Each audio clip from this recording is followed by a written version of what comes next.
Jimmy. I saw him in Orlando. Jimmy, you've been an attorney a long time. You're not supposed to wear a polo shirt with a sports coat. Sorry, I didn't know. Oh, you I didn't? gave him a draft. I didn't give him a draft. He dressed how he dresses for the city. Wow. You go to the city like that? It would look something like that. Two different shoes?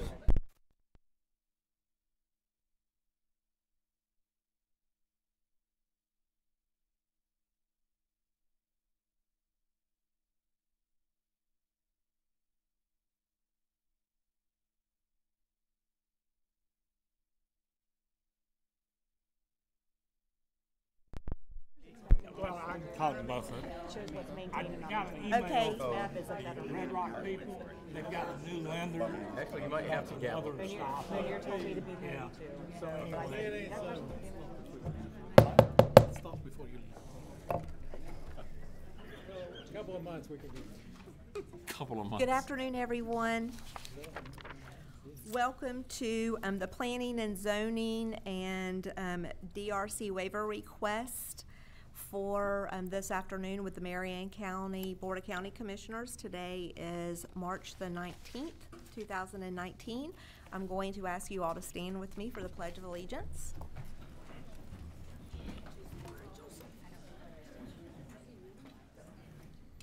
Pledge allegiance To the flag of the United States of America and to the republic for which it stands, one nation, under God, indivisible, with liberty and justice for all.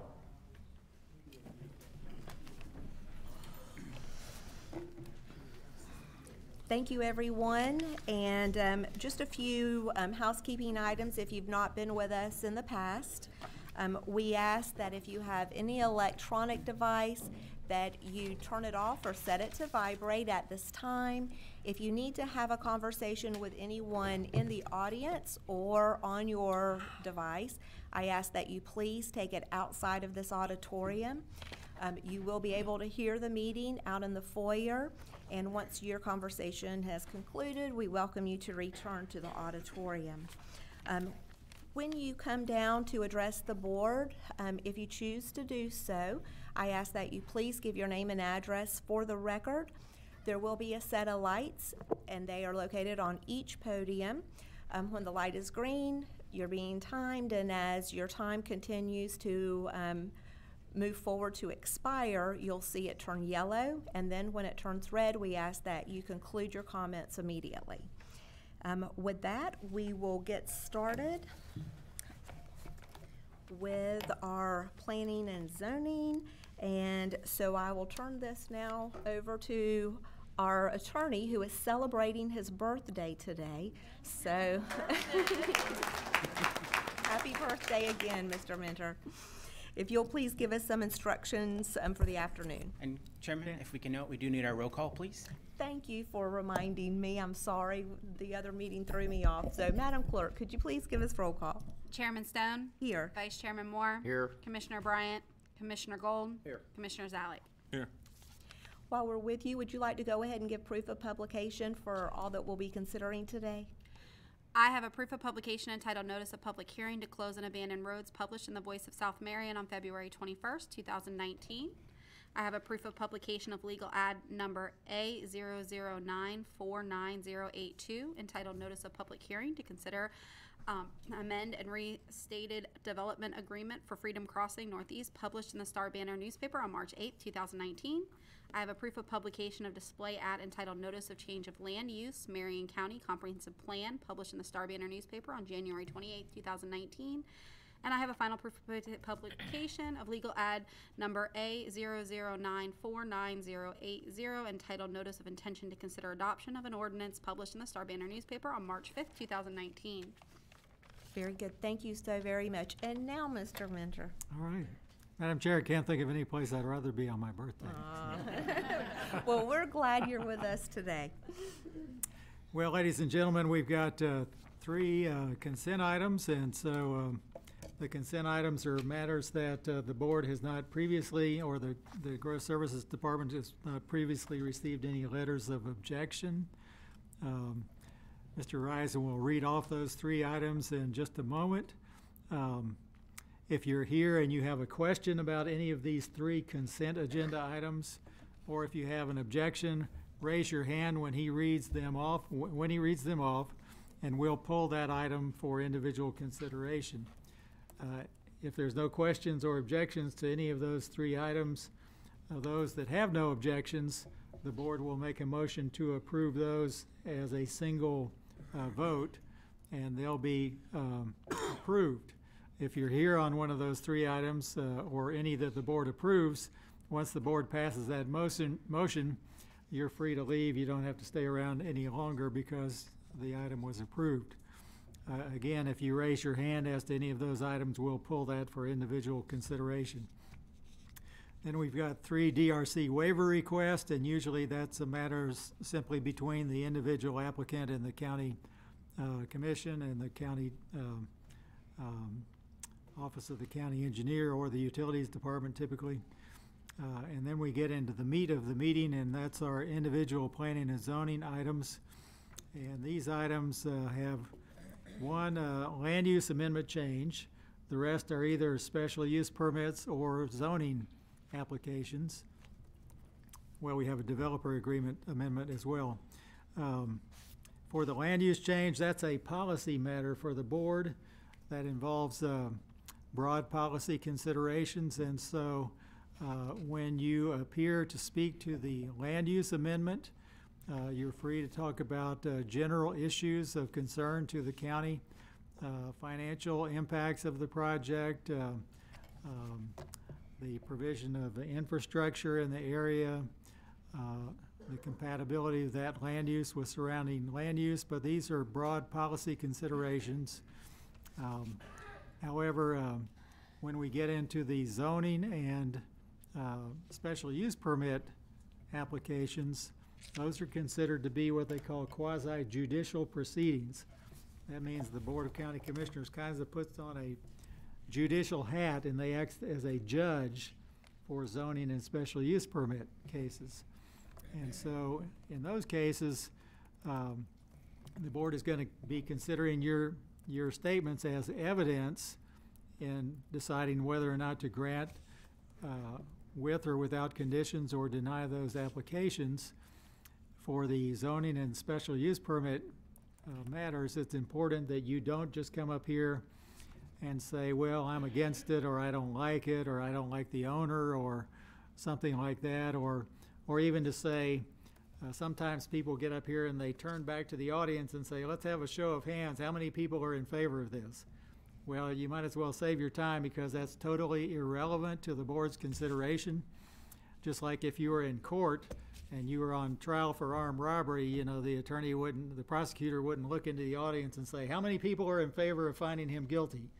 It doesn't work that way. So address all your comments to the Board of County Commissioners, and usually the applicant will appear first, make their presentation. If they want, they can wait to see what kind of objections any of you may have.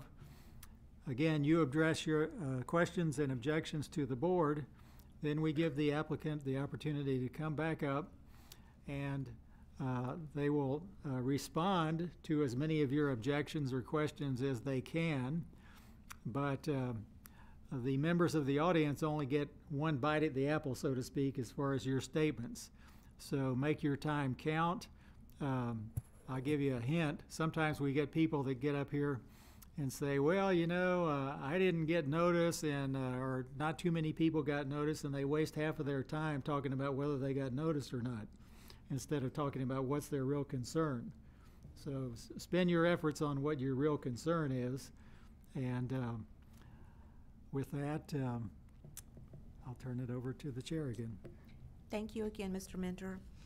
We'll get started with consent, and Mr. Ryson, I do have one person who has already signed up to speak to 14A1. Yes, ma'am. Okay. All right, the two remaining cases for the consent consideration are case number 14A2, which is case number 190303. So a special use permit request for Venture Ocala LLC, Mike Hopkins, for a special use permit in PMH and R4 on 10 acres. The next item is 14A3, case number 190304Z. It's a request for rezoning for Dorothy and John Baker, rezoning from R1 to R4 on 1.31 acres.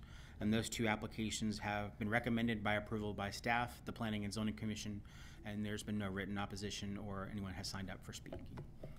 Thank you. Do we have anyone in the audience who is here to speak against 14A2 or 14A3?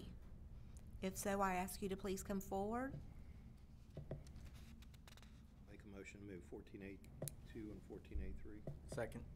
We've got a motion by Commissioner Gold, second by Commissioner Moore. Do we have any discussion? All in favor? Aye. Any opposed? That motion carries unanimously. Thank you very much. We'll now go back to 14A1. 14A1 is the request by Beeler for a special use permit for an accessory structure not without a principal structure. This is a request, I managed to bring up the wrong photo. For a special use permit, we have begun entertaining these in relation to different properties. The property owner lives up around the corner from the site. And then just also to give you the larger perspective.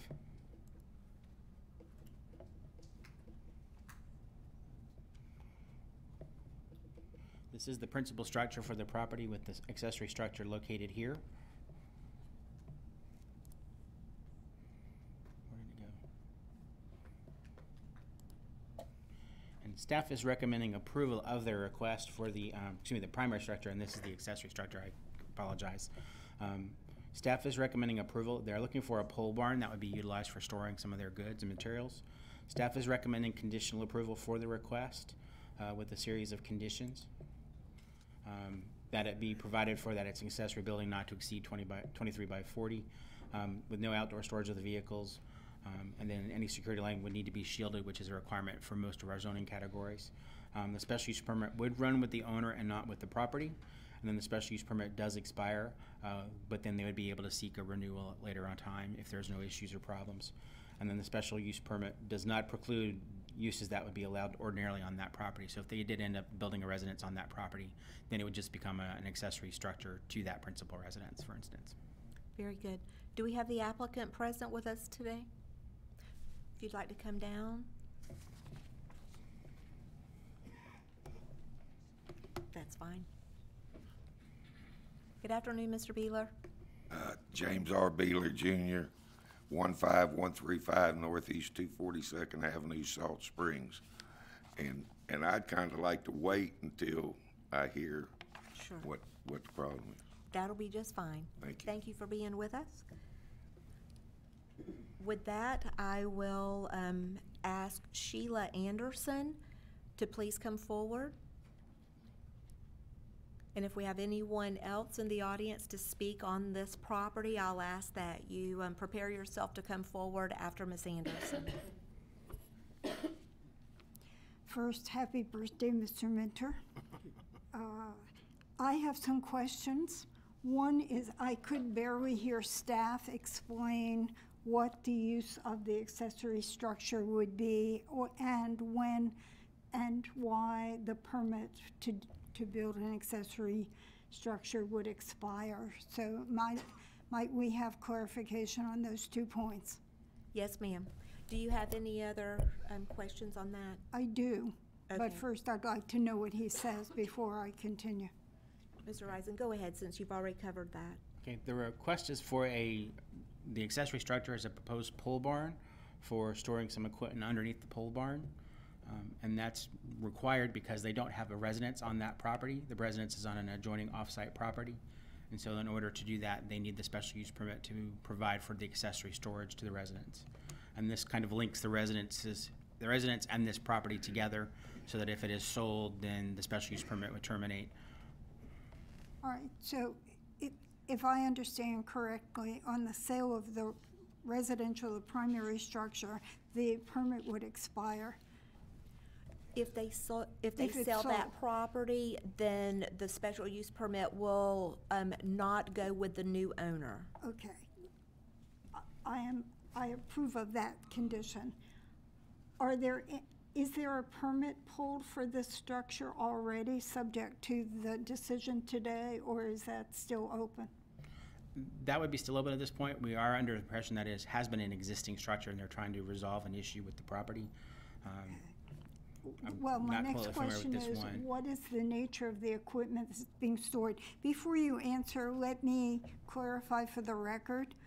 I live in southwest Marion County, but through an LLC, and I'm the major managing partner. I own property in 241 Court, which is separated by one parcel from this property. So I have an interest in the aesthetic implications of this permit. So what is being stored? Ms. Anderson, if you could address the board, and if you'll just go down your list of questions, when the applicant comes back up, we'll ask him to give you the response to your questions. Well, if this is a permitted structure and there is equipment stored that's not compatible with R1 zoning, then I would request the permit be subject to landscaping requirements, at least on the part that would affect my property. And if that condition would be accepted by the board and approved by the board, then I would not object to the accessory structure, but aesthetically, anything that can be done to upgrade that area would be good for the property values throughout that portion of the district. Very good. Thank you, Ms. Anderson. We will get those questions, and we appreciate your comments as we consider this request. Madam Chair, Mr. I might Mentor. just say, the staff report indicated that the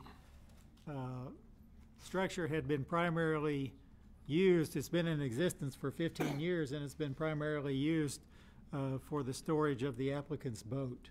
That's what it's used Okay. for. If it's a boat, that's compatible with the area, obviously. If it's restricted to use by a boat, the board has the authority to restrict the use to a boat and to require additional landscaping. That would make us all benefit. Thank you. Mr. Beeler? Well, I should ask before you come forward, is there anyone else in the audience who would like to speak on this matter? If not, then thank you. Mr. Beeler, you've heard your neighbor. Yes, ma'am. If you'd like to address her concerns, please. Yes, ma'am. I think that the staff has pictures. What I have in there is I have a boat, a small utility trailer, and my personal pickup truck, which is a 2016 Dodge Ram. Now, I don't always store the Dodge Ram in there. Sometimes it's in my permanent residence, but I have used it there. As far as landscaping, there are trees all around it, so I think staff can attest to that. Yes, sir. And like I said, that the pole barn's been there for 13 years. Very good. And do you have plans to put anything additional in that pole barn? No, ma'am. There is no water, no electricity, no septic tanks on the property, and I don't have any plans to do anything like that. Very good. Yes, Commissioner Zalek. So what structures are on the property? Or what is the structure behind that? That's a house. Okay. That's not on that property? No, sir. Okay. So is the only thing on that property the pole barn? Yes, sir. Okay. And so the house there is not on that property? No, sir. Okay. There's actually, Commissioner Zalak, there's a house, and then there's a modular home next door to that. Okay. And have you seen the conditions that staff is recommending? Yes, ma'am, I Are do. those two different properties, Chris, right there? Yes, they have been divided. This property here is a home, and then the pole barn is sitting right here. So what's highlighted in blue is not the actual... It's the original parcel number that the property appraiser system hasn't caught up with. Okay. That's why I was confused. That didn't look right. Okay. Thank you, sir. Thank you, Mr. Beeler. Okay. Any other questions? No, I'll move for approval. Second. We have a motion to approve by Commissioner Zalek, second by Commissioner Moore. Any other discussion? All in favor? Aye. Any opposed? That motion carries. So I think the two of you should be fine. Thank you so much. That concludes our consent agenda items, and that will take us now into our DRC request and public hearings.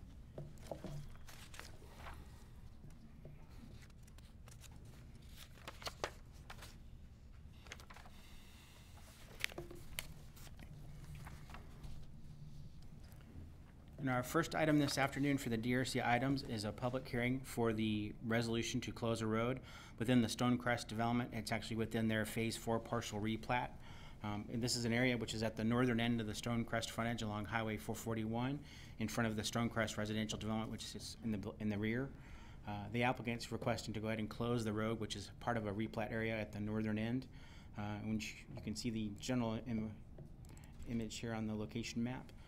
Would be this area right here, where there are currently utility easements that will be maintained as they go back towards the retention area and then also serve the future development of this property. The property in its replat redivision has created one single large parcel at the northern end and a larger parcel in the back. And so that's where this road closing is being requested across that property that's now resulting from the northern portion of the site. Okay, and I know we have the applicant with us at this time. Do we have the applicant? I'm here. Yes, okay. Would you like us to go ahead and call for public comment? Do we have, well, first, I'll ask the board if you have any questions. No. Do we have anyone? I'm just making sure the clerk already read the notice, right? Yes, she read it in the beginning. Thank you, Commissioner Zog. Do we have anyone in the audience who would like to speak to this matter? If so, I invite you to come down to the podium. I'll move for approval, Madam Chair. Second. We have a motion to approve by Commissioner Valek, second by Commissioner Moore. Any other discussion? All in favor? Aye. Any opposed? That motion carries unanimously. Great job. Moving right along.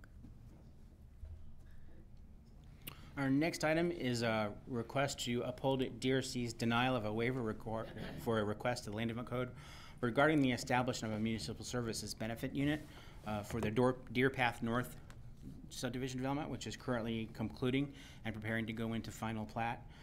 The applicant's initial waiver request is to have the property owners association be provided for their development and not have an MSBU. However, in the recession time, we also found that there were issues with the homeowners association's long-term issues. And so staff is recommending denial of that request, that they do establish the MSBU. An MSBU establishment does have two portions to it. The first is an ordinance activity, which actually creates the MSBU. But at that point, it would then lie dormant within our operations of the county, but it would not be activated unless a resolution to assess fees and charges was then conducted at a later time. An example of this actually has already occurred in the adjoining vicinity. The Deer Path Estates subdivision, which is directly to the south, is a privately platted subdivision. They created a homeowners association, and those owners then came through later on and actually requested that the county establish an MSBU for them, where the county does do that at this point in time, and they collect that through assessments. So now their association does not have to cover that activity, and they now limit that activity more to their architectural standards, for instance. Mr. Rison, what's the expense to the applicant today? The application today would essentially cover the cost of application fees and so on. We think would be approximately $1,000, because as an ordinance, it does need to be advertised within the newspapers, for instance, because it is an ordinance that the commission would adopt. Okay. And again, there would be no cost other than when we put the resolution into play? Correct. Okay. What occurs is the ordinance would typically identify what services are potential and what a maximum charge might be. And then, of course, the resolution would actually set those charges in the course of the future. Okay, very good. Thank you. We have the applicant with us. Good afternoon, David Tillman, Tillman Associates Engineering, 1720 Southeast 16th Avenue, Building 100, Ocala, Florida. Yesterday afternoon, I did get a call from some of the staff at Marion County. Assistant County Administrator put me on speakerphone, and we had an in-depth discussion regarding it. We were under the understanding the reason we requested the waiver was that we were going to be assessed at least $220 per lot immediately upon the recording of the MSBU. We've reached the understanding now that the only fees that we're going to be paying are the adoption fees and the advertising fees, which would be approximately $1,000 a spoken, and that there will be no assessment to us until the time whenever the MSBU is acted upon to do any type of improvements, roadway reconstruction, or any of those types of activities. And that as long as the homeowners association is maintaining the subdivision, there will, and unless the homeowners association requests it by vote that it be put into place, then there will be no charges. And that's our understanding. We have no problem with it, so we don't mind the denial of our waiver request today, as long as everybody is on the same page, because there was quite a bit of confusion, and that, the original, $1,000 cost or so is one thing, but, $26,000 plus a year is another thing to consider, and that's something that we were not prepared to pay. So, Very good. thank y'all. Thank you, Mr. Tillman. Do we have any additional comments from the board? Do we have anyone in the audience who would like to speak to this matter? Make motion Can't up they just with the withdraw? denial then, if there's no public comment. Commissioner Zale? I was just asking if they could just withdraw it. I mean, I don't. Well, I'd withdraw to, so you don't have to pay the $1,000. No, so they don't have to vote on it. I mean, So we there's no don't point in go that, right? if they agree to do the Yeah. the Yeah, MSBU. Then I will withdraw it if that's applicable here. Well, If you just withdraw and pay the money, then we're good. Okay. Is Right. that, this is an item coming from DRC. If Right. they are willing to do the MSBU, then Right. there is no need for this action. Oh, okay. They don't have a waiver. Do we have to take action? No, the problem is the way the LDC is set up, before they can get their plat approved, they need to They have to do this. deal right. with the MSBU. So as long as they're gonna do that, then they can withdraw Yes. their As application. long as there's no delay to our plat that we're wanting to be recorded by the board, first meeting in April. That's what we're looking to do. so are you looking to withdraw? Yes, I will. Okay. All right, Thank you. I do withdraw. Thank you for coming forward today, and I'm glad we were able to work out those details appropriately. Okay.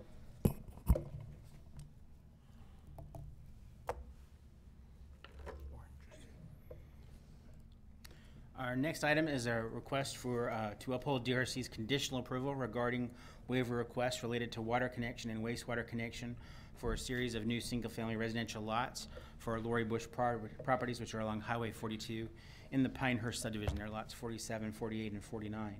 The properties front on Highway 42, where currently utility services are available. The DRC approval for their conditional approval was that they provide to water connection, which was stated by the applicant at that meeting, and then that they need to either provide the connection to the central sewer for wastewater service, or they need to provide advanced on-site wastewater treatment septic systems as defined by the health department, and they are appealing that request, and they'd ideally would like to have well and septic tank. Okay, Mr. Eisen, can you please tell me whether or not this is in the primary springs protection zone, these properties? PFA, can you say yes? Yes. Yes, It is in the secondary Yes. springs protection zone, but I'm not sure about the primary, but, okay. Okay, thank you. So They are. they are. Thank you, for the record. Okay, thank you, sir. Do we have the applicant with us today?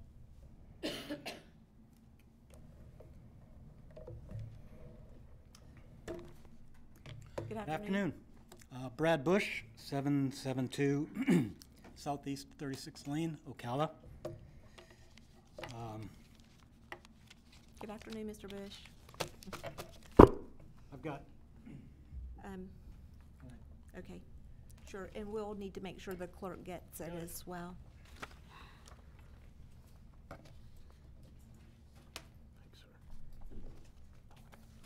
Do we have an extra one for our attorney? I do. Thank you. Thank you. All right, to start out,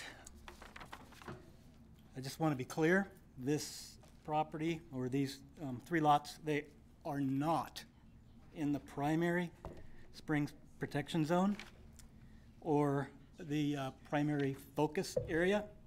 And so, Can we just get for the record, I think clarification you on said they that? were, they are not. I'd like to make sure we get clarification on that, but please go ahead. And we've checked our maps. It is in the secondary protection zone, not the primary. Okay, thank you. Okay, Mr. Bush. All right.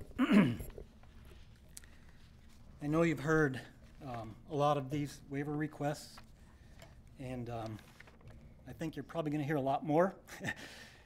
And I know I've done my research before I came here, and I've read every ruling that you've done, just so I could understand what the speak is and understand all of the acronyms. And I do at this point. I may mess a few up, but my wife and I, we have 3 lots on 42, right across from the Publix at the Villages. I gave one of my sheets, kind of shows it is in the Pinehurst subdivision. That Pinehurst subdivision on the second sheet that you have is nestled into Orange Blossom Hills. And Orange Blossom Hills, as I go through the record on all of the requests to date, which are shown on the first page that I gave you, and kind of the distribution of those, that subdivision has been talked about quite a bit by the commission. And there's been also talk about, I think at that point, Chairman Bryant, asked staff to get back within 60 days about what do we do about this. And this was back in late 2017. So, during the last couple of years, I see a trend. There's been approvals given conditionally, and based upon what the Department of Health wants. And I've noticed something different on our request. We did request a waiver initially for both water and sewer for each of the 3 lots. We understand that water is adjacent, 100 feet away, and we made the decision to waive that, i.e., we believe it's better for us to connect to the water than not, and that's something you probably don't hear that much, even though it comes at great expense. If you look at the map that you have up on top, I know one of the questions that you ask always is, do you have project costs? What's it going to cost?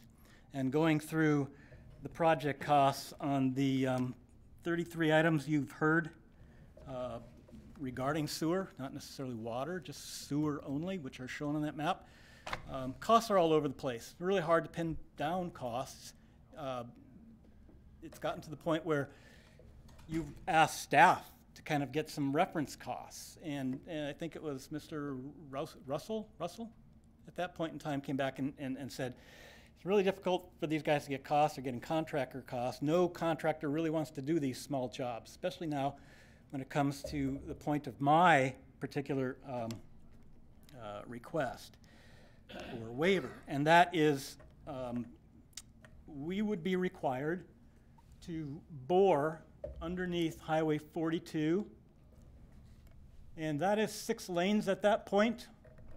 And while it says it's only 95 lineal feet, what's obvious through reading all of this is that 95 foot is loaded, just like the water. Water's only 1 lot away, 95 feet, but the ordinances state you've got to bring this to the edge of your property. And that's where people seem to have a real problem. I know you've heard a lot of hardship cases. I'm not talking hardship, okay? You've heard just about every angle on this you can. I know Mr. Tillman was up here in July and in the general area, and he argued pretty adamantly about how connecting into a force main, okay, and in this case it was a smaller force main. This is a 16-inch force main that I would be required to run underground under the highway, and it appears to me that that actual force main goes underneath one of the turn lanes on this highway. And And he argued that, that's really not a good idea to be connecting up individual residential lots or residences into a force main. The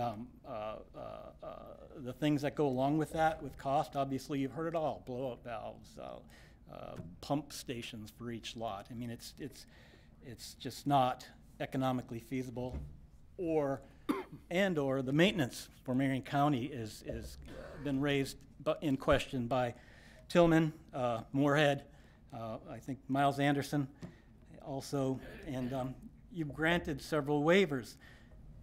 You've done so unconditionally, and you've also done so conditionally. What I notice that's a little bit different now is that, again, I want to remind you that we've capitulated on the water. Okay, we know the maintenance required with wells long-term. Water's the answer. So we'll do that. The issue we have is when we made the request as well for the septic, we asked for a waiver, and that waiver was for a specific item in the land development code, or ordinance rather. And what we got back, of course, was a conditional item. And if I go through this, in all that I've researched, and again, this only includes up to and through January, I believe. Recent ones are not available, so the information I've given you is accurate, at least up 2016 through 2018 endo year. And but it includes the condition. Now, normally, applicants would come to you with a waiver. It would be denied, and I will give the staff, a gold star. Every single one is denied, denied, denied, denied. That's fine, and there's something to be said for consistency. So that waiver then is put in front of the board as just part of the process, and you get to make the decision. You are correct, Mr. Bush. Right. You are correct that they're following process. So at the end of the day, what is your request, please? The end of the day is we're requesting septic tank, and to deny their upholding of this contingent on the advanced treatment system to reduce the nitrogen. The reasoning for that is, number one is again, I see it has been placed now and requested probably from the board to be pushed up from that direction from the staff up. But I have, I guess, a concern. I want to voice this concern. Sure. At the end of the day, if it's an absolute requirement, I don't want to be forced to go across the road, obviously. And I'm in a funny spot where you're asking me for another, the prices range between 10 and 25,000 for an advanced treatment system, probably around 15, right? Seems to have settled on that. And you're asking me to do that, but what I see is not, and your very first question to the staff member here was, is this in the primary protection zone or the Springs protection zone, which to me is equivalent, especially the primary. Actually, the Department of Health, DEP, their primary focus area boundary is exactly overlaid to your Springs protection primary area. So with the PFA, there are things that are not allowed, and those things that are not allowed are septic tanks for new homes, as of, I guess it would have been 2016, or more particularly when the Rainbow Springs and Silver Springs got combined together in October or June, okay?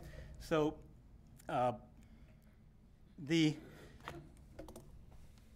you're placing these requirements on, some of the people in the area to now put these advanced treatment systems in, and it's not arbitrary, but it can be flushed out arbitrarily, and if you look at the map, you'll see some things are approved conditionally, some aren't. There's sort of consistency there, but in actuality, to allow me this waiver, in my behalf, there's no entity that's going to come down and say you're breaking the rules, right? The rule is inside the PFA that you have to put in an advanced treatment system. Outside the PFA, you've got a number of years to do that, and so what we're asking is to be consistent with that, be consistent with some of the recent 2018 rulings with Mr. Tillman, for example, where it's go ahead and we'll grant you the waiver. When those utilities become available to you, we'll connect. So you say, well, they're kind of available, but they're economically not practical to go underneath Highway 42. So that's kind of what we're asking for, and not kind of, actually, that is what we're asking for. And I'd like to take the subjectivity out of it and maybe get your comments as to why it would be, you know, outside the primary focus area. You're indicating that we need to do what people inside the primary focus area would do, particularly now that there's, based on your decisions, right, that are somewhat subjective based on this and that and the other thing. Everybody has their gig. Okay.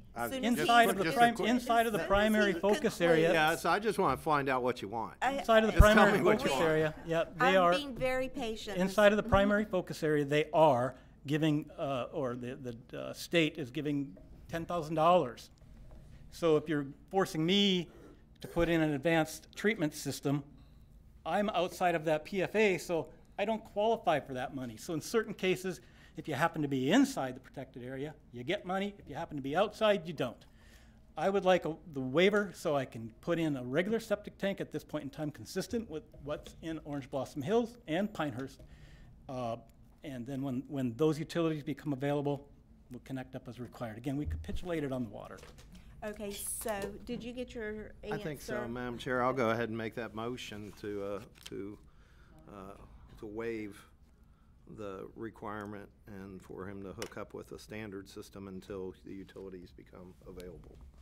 They are available. They are available. Available at you got to go across underneath 42, 6 lanes. I understand, Yeah, but and we by can't even- technical terms, though, they technically, by our standards, Okay, are then I'll just take that out altogether. Right, you then, should and just take it out if you're gonna do just that. make it prove the waiver, because I don't think we're going to get a good estimate to go underneath 42 if staff wasn't able to provide it. So this has both water and wastewater on the waiver, though. That's Yeah, in front of us. So he's already, So just for the wastewater, you're going to connect to the water. Yes, sir. So I'll do the waiver for just wastewater only. So can I get public comment real quick? Yes, I'm sorry. That's fine. I got lost there for a little while. Thank you, Mr. Bush. You may be seated. Do we have anyone in the audience who would like to speak to this matter? Okay, now, back to the motion. Commissioner Gold has made the motion to to deny the denial. Right. So approve the waiver. Approve the waiver. That's a For better way to wastewater say it. only. For wastewater only. Second. Any other discussion?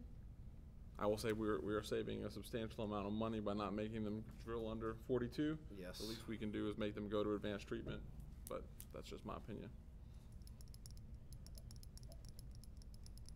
Staying with what I have. Yeah, I'm staying with Commissioner Gold. All right, so call the Okay. vote. All in favor? Aye. Any opposed? Aye. That motion fails, 2 for and 2 against. So I'm sorry. I'm sorry, we had a motion, and I believe we had a second. Yes, we did. 4 people. But we have 4 people voting. 2 voted to approve But and you 2 don't have 3 voted votes. to deny. Because we're missing Miss Bryant, I don't understand. Yes, that's correct. That is So correct. it fails. So it fails. 2-2 vote fails. So, So you did not get your waiver. I'll make a motion to, let me see here. I'll make a motion to he's gonna, yes, to actually uphold the waiver, but has to waive the septic, or to actually waive the utility hookup, but has to put in advanced treatment and connect to the water. So we've got a motion to approve the water and with an advanced septic system. I understand To- that, but to I do not water. qualify for Sir? the funds. Okay, yes, that is correct. You're right, Mr. Bush. So You it's don't subjective. qualify for those So funds. it is kind of subjective. Okay, so your comments are done, and we have a motion by Commissioner Zalek to approve your hookup to water as well as install an enhanced sewer system based on the fact So- that, based on the fact that you've got the availability to hook up to Central, but we have a motion so that you do not have to hook up to Central and go with the enhanced septic system. So that is the motion. Do I have a second?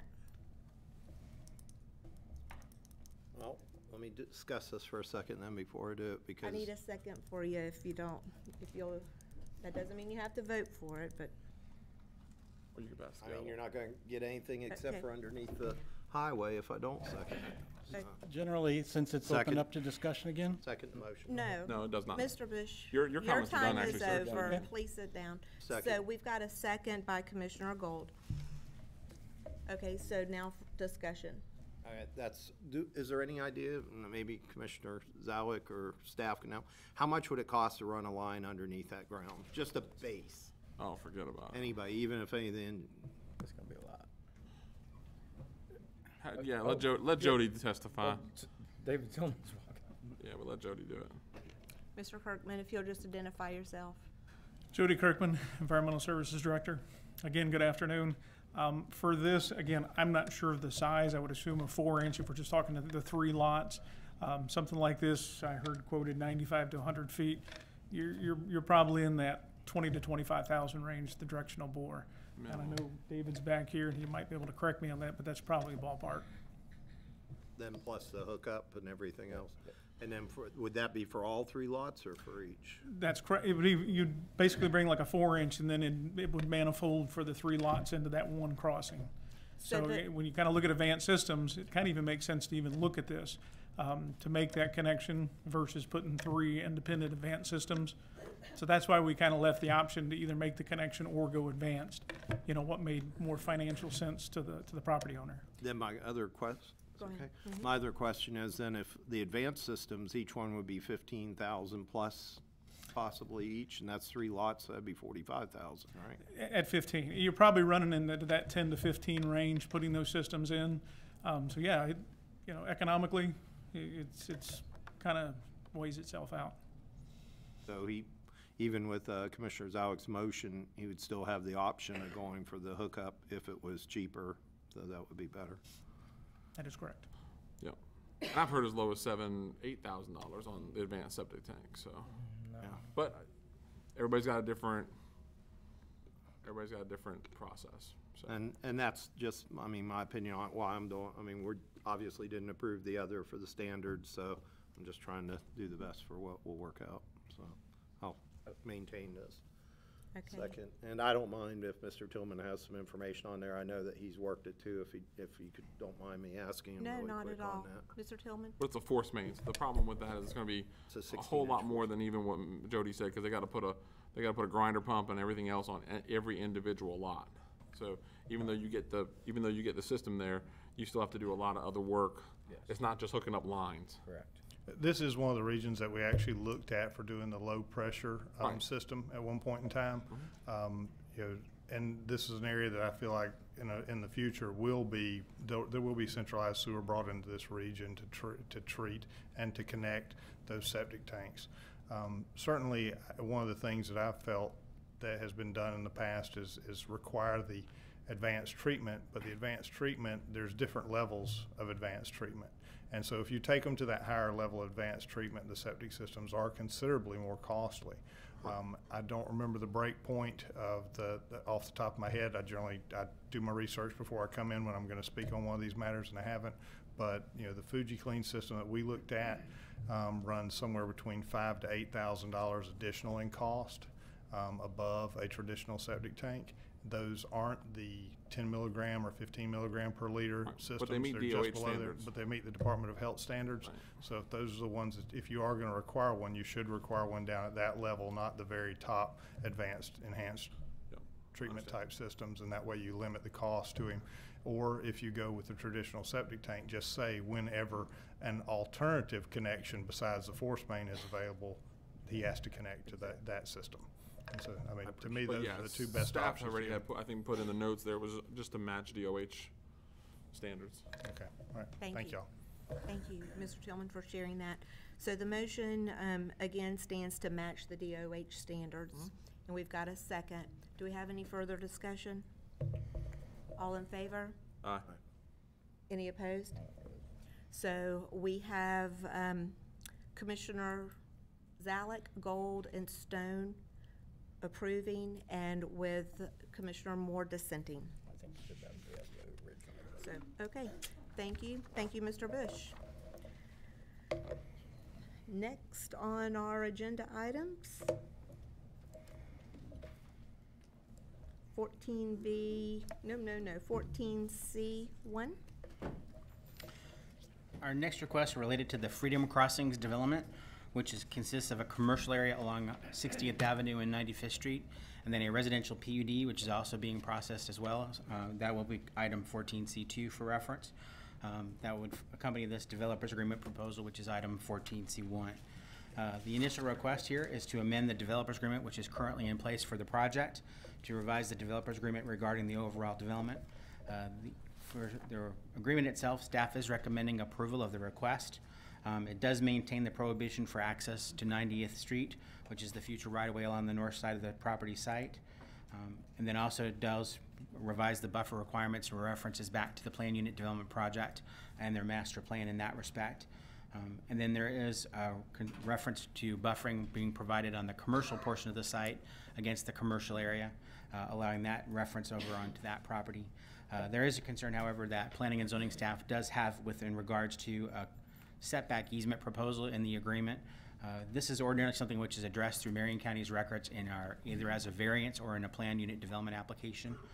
Staff notes that the request that they have could be managed through a variance request and would actually be much more direct and clear in our records for that purposes, because these indirect agreements like this, especially since while overall the property is involved in this agreement, the residential PUD only applies to the residential portion of the project and not to the commercial property, which then sits out front and could lead to some confusion as well. So staff would recommend approval of that agreement, less that one section regarding the setback easement as provided, and that are staff's recommendations. Do you have any questions? Yes, Commissioner Zalek. So in the setback, so today, how would the setbacks be handled? The setbacks for the B2 zoning classification are 40 feet in the front, I believe it's 25 feet in the rear, and then actually it varies on the sides depending on what uses are being proposed, and there are allowances depending upon the different uses. So if there's any issues with the current language, then you'd have to go through a variance anyway, right? Correct. And that's where they could do a large scale variance for all of the commercial holdings along that frontage and do one single action that would be reflected in our records and our variance records and done in that form. And the variance process is actually a shorter process than the normal zoning process that we're dealing with now, for instance. The application fee is $450 and it's done within about 60 days. And also from a staff standpoint, we want to reference that the southeast corner of this overall site, which is not part of the residential PUD request, is actually still has a mix of high-density residential and commercial. So taking all of that perimeter area to commercial, they will need a comprehensive plan amendment to convert that last remaining portion of the residential over to commercial use. And it's also zoned PUD at this time, so they'll have to rezone that portion as well. And that would go to the standard B2 zoning that they have on the rest of the commercial area. But those would be separate applications at a future time. Any other questions? Okay. Do we have the applicant here with us today?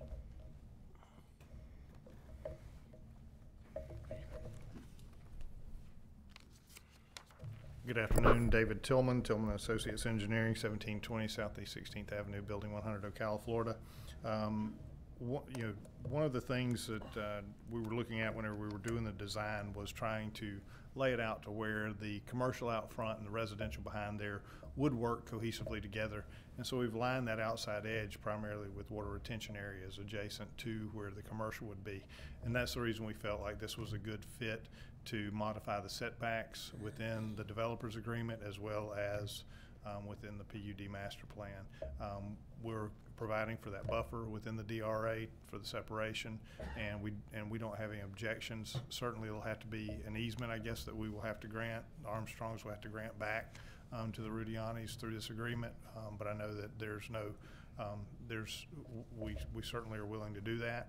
So we'd like for you to be able to move this forward through this process. And if there's another step that we have to take, going back to the variance board afterwards, then we don't have an issue with that. We can still go in front of the variance board and request for that setback variance, but or we can always come through and modify it with the PUD update to the overall plan whenever we bring the master plan back for the commercial portion.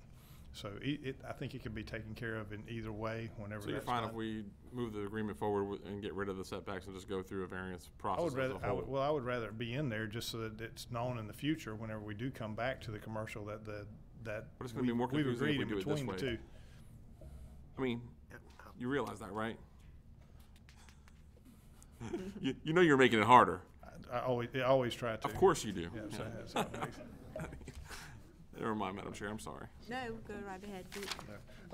Are there any other additional, we've brought the master plan in front of you before and discussed that item already. It was just the overall plan was held up based on the developer's agreement before.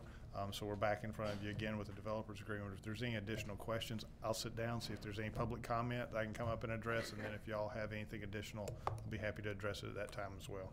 Very good. We do have someone who is signed up for public comment. Meland. I'm a little confused as to whether I'm to talk about C1 or C2. You can talk about them both. So, Mr. Meland, if you'll Okay. just give your name and address. Ole for the record. Meland, 9322 Southwest 54th Terrace, Ocala. It is an adjoining property to the Freedom Crossings. And I also represent the Homeowners Association as well. The part I want to talk about is the buffer zone, and it talks about the Verbena hedge shall be installed prior to home construction. And we have worked with Tillman and the owners, but we believe that we should have that hedge in before, when they're putting in the water and the sewer and the streets and all of that other stuff, we'd like to have the hedge in then. I mean, our primary interest is that our horses would be protected from the commotion and whatnot. And so, and then in this specific thing, it doesn't say to reach 6 feet within 3 years. It does in a different part of it, but it was left off of this. So those are the two. We were asking for the single-story houses against the and they've agreed to that, and that's in there. The 5-foot buffer already exists against Bradford Farm. That was put in some time ago. So those two are there. So the question left is, we want the Verbena hedge, but we would like to have it put in earlier than when the construction. We'd like it to reach 6 feet within 3 years. Okay. 6 feet before 3 years and before any infrastructure. Well, when the infrastructure is put in, but long before the house construction. Those are two different projects anyway, though. Is that practical? Yes, you can make them do it.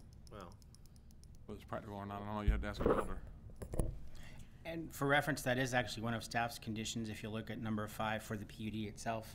It's that all project-wide berms and buffers, including all vegetative plantings, shall be installed as part of the project subdivision site plan infrastructure improvements and shall receive an Well, the site affirmative plan's final already as-built. being done ahead of time anyway. Okay. So it sounds like that piece is being done. It's the 6 foot, well, we could That's add that within 3 qualification to the years. plan.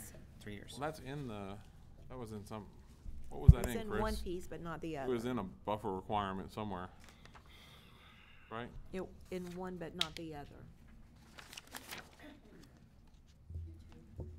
It may be a reference from our prior code, or our standard code requirements do look for that to achieve a certain height in time, but they're actually asking for a different type one, and they did not specify that definition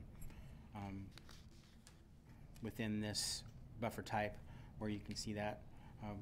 They reference the viburnum hedge, but they don't have a height for it, so we would look for that note to then be updated to have 6 foot. Okay, It is on page 13, but not on 14. thank you. Do we have anyone else in the audience who would like to speak on this? I think we have the applicant with us. Hi, Todd Rudiani, 2441 Northeast 3rd Street, Ocala 34470. So 15 years ago, when we started planning this parcel, one of the biggest things that we were concerned with was the cohesive nature of a commercial and residential mixed-use design. So we worked with Tillman and Armstrong after the fact to modify the original plan of those various land use amendments and create something that allowed the two types of development, residential and commercial, to work well together. Those DRAs provide, I think, about 100 feet of additional buffer between the residential and commercial. So what we wanted to do was also utilize that fact to enable the commercial to reduce the setback and optimize the development that we have along 60th and 95th. My concern, and if at the time I knew it was more work, I probably wouldn't have done it that way, didn't know. But my concern is that it's important that we memorialize what our original intent for this development is now. We're happy to go through the variance process. Maybe we can approve this subject to that, and understanding that planning and the county commission is in favor of a variance considering the various types of planning mechanisms that we've gone through. I think it's less about intent and more about mechanism, and maybe there's another mechanism that we need to go through to make sure that y'all have everything recorded properly. We're happy to do that, but today I'd really appreciate if we could say, hey, we understand the intent, we approve it subject to you coming back over the next 90 days and putting an application in for that variance so that everybody in planning knows what's going on. Very good. Thanks. Thank you, Mr. Rudiani. Okay, I'll bring it back to the board. So, Chris, you should be fine with that process, right? The variance process? Yes. Yeah, I mean, the variance process is it'll memorialize it from a planning section, and it'll make it a whole lot clearer for planning to go back and find it. Yes, sir. Versus then an individual, but we can put it in the developer's agreement to say, hey, we support. It could be referenced that it would be Support the variance, as Mr. Rudiani stated. fully addressed through the variance process. Okay, that's fine. Very good. And Yep, we that's can my confer motion. with Attorney Minter and Attorney Gooding for that final language. Yeah, we'll take the setback language out, and we'll put in the support of the variance process to finalize the descriptive language of each individual parcel. Second. So we've got a motion by Commissioner Zalek, second by Commissioner Moore. Did you get that, Madam Clerk? Okay, all in favor? Aye. Any opposed? That motion carries unanimously. And move for approval on 14C2. Second. Got a motion by Commissioner Zalek. Do you have any comment? And we will note that we'll adjust that description Just for that the descriptive buffers, language. that they'll be 6-foot viburnum. As the gentleman says. Absolutely. I did have one comment to make regarding the You should just sit changes. down.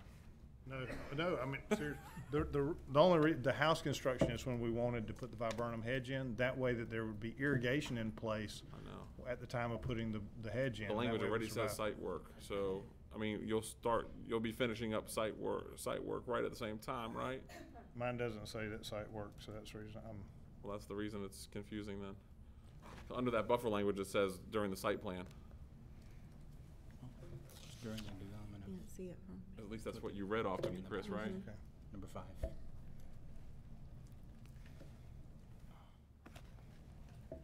Prior to the issuance of any residential dwelling unit final inspection. residential dwelling unit.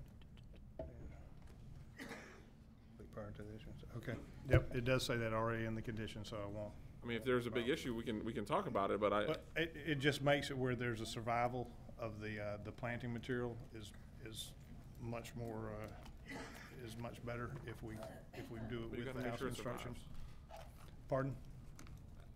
Then we know it survives if there's irrigation in place, and I don't have to come back and replant them more than once. And that's the intent, because the intent, we do want them to grow, we want them to survive, we want them to thrive, so that they do provide the buffer for the neighbors.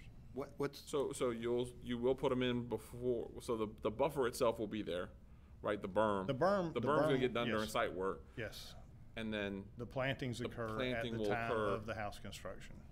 for each one, or just, you're gonna run it all? No, we would do it as we build the houses. If we start building, if we start building 3 or 4 there, we can plant them all at the same time. It's just the irrigation overlap. They're typically irrigated per lot. Commissioner Gold? and what's the harm of not doing that? You've still got to have them within 3 years, be 6 foot tall, so that's why I'm just trying to find Of out what. planting. Of planting. Of planting, Planting. it's, yeah, it's So- planting. So you could have gaps where Right, they're that's the empty lots. problem. And what's your, We need a better solution than just per house. what's your We need at overall least a row site- done or what's your something like that. overall timeline? Sorry, man. What's your overall timeline? What's the time difference that's gonna make? How much time? Probably 2 to 3 years. As lots are sold. Right, that's correct. Alright. But I'm here at the mercy of the commission, so whatever y'all's decision is, we'll abide by it. Is it phased? No, it's not phased. It's not phased. All right. It's the lot whenever they sell and they build. I know. The past approach for these has been that the buffers are looked at as part of the subdivision infrastructure, so they are fully built, so that while the subdivision may or may not develop at a speed that they had hoped for, the buffers at least become established and created. I get that looks much better, but I still think that we could work with them on that. yeah, I don't mind, but you gotta give me something, so. I was gonna say. All right, where's the gentleman from the, come on back. Mr. Madam Meelan, Chair, do you yes, mind? if you'll please come forward and let's have some discussion and see what the homeowners would be in agreement with. So we're just trying to figure out at the time, I mean, the berm's gonna get built during the site work, that's gonna provide you most of your, The berm already exists. right, that provides you most of your, are you gonna be okay? I mean, if we plan, because most of the time it does go in phases. I mean, that would be normal, traditional building. I know that we wanted it, would you, can we work together on a compromise? Well, when they put in the water and sewer and everything, why can't they put the irrigation in, Well, you run can't the put- line through the whole way? You can't put the irrigation in on a lot before, you know, before the house. Well, this wouldn't be on the lot, this would be a master irrigation system that, Only if they build it that way. They most of the time they don't. Most of the time it'll be connected to each house. Or something like that. I don't know what the actual plan is. David, can you tell us? Yes or no? One at a time, right? when we were here just a few weeks ago about the Ocala crossing, that wasn't my understanding that they were gonna put the hedge in it by the house. They were gonna do it when they did all the other site work and whatever. They were gonna put in the irrigation system, and that you're verbena correct. hedge was gonna go in at that time, and correct. we were gonna get protection for our horses and our land from the construction noise and the dirt and everything else. And so we would ask that we do the same thing on this side that we did on the Ocala crossing side a couple of weeks ago. All right. Okay, thank you, Mr. Meelan. Mr. Tillman? We'll just go ahead and put the whole thing in with the infrastructure to be good neighbors, and we'll just have to do a meter tap for that irrigation line specifically in between us and Bradford Farms, and then potentially maybe we can convert it as the houses are being constructed.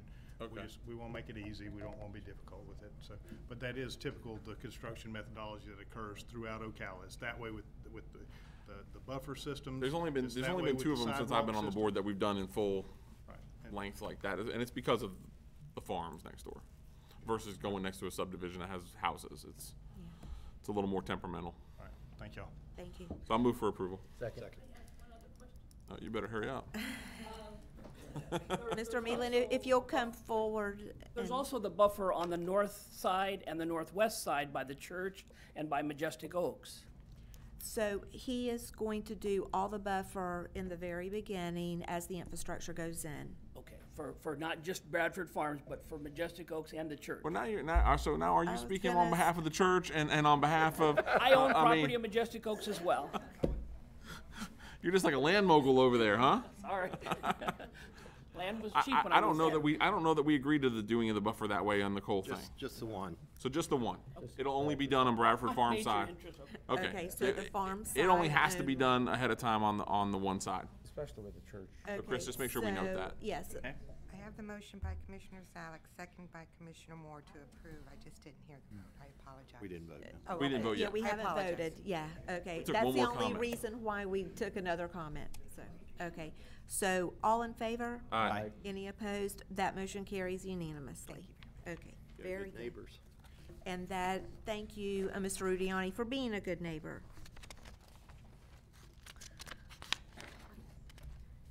Okay, that's going to take us to 14C3, Florida Land Trust.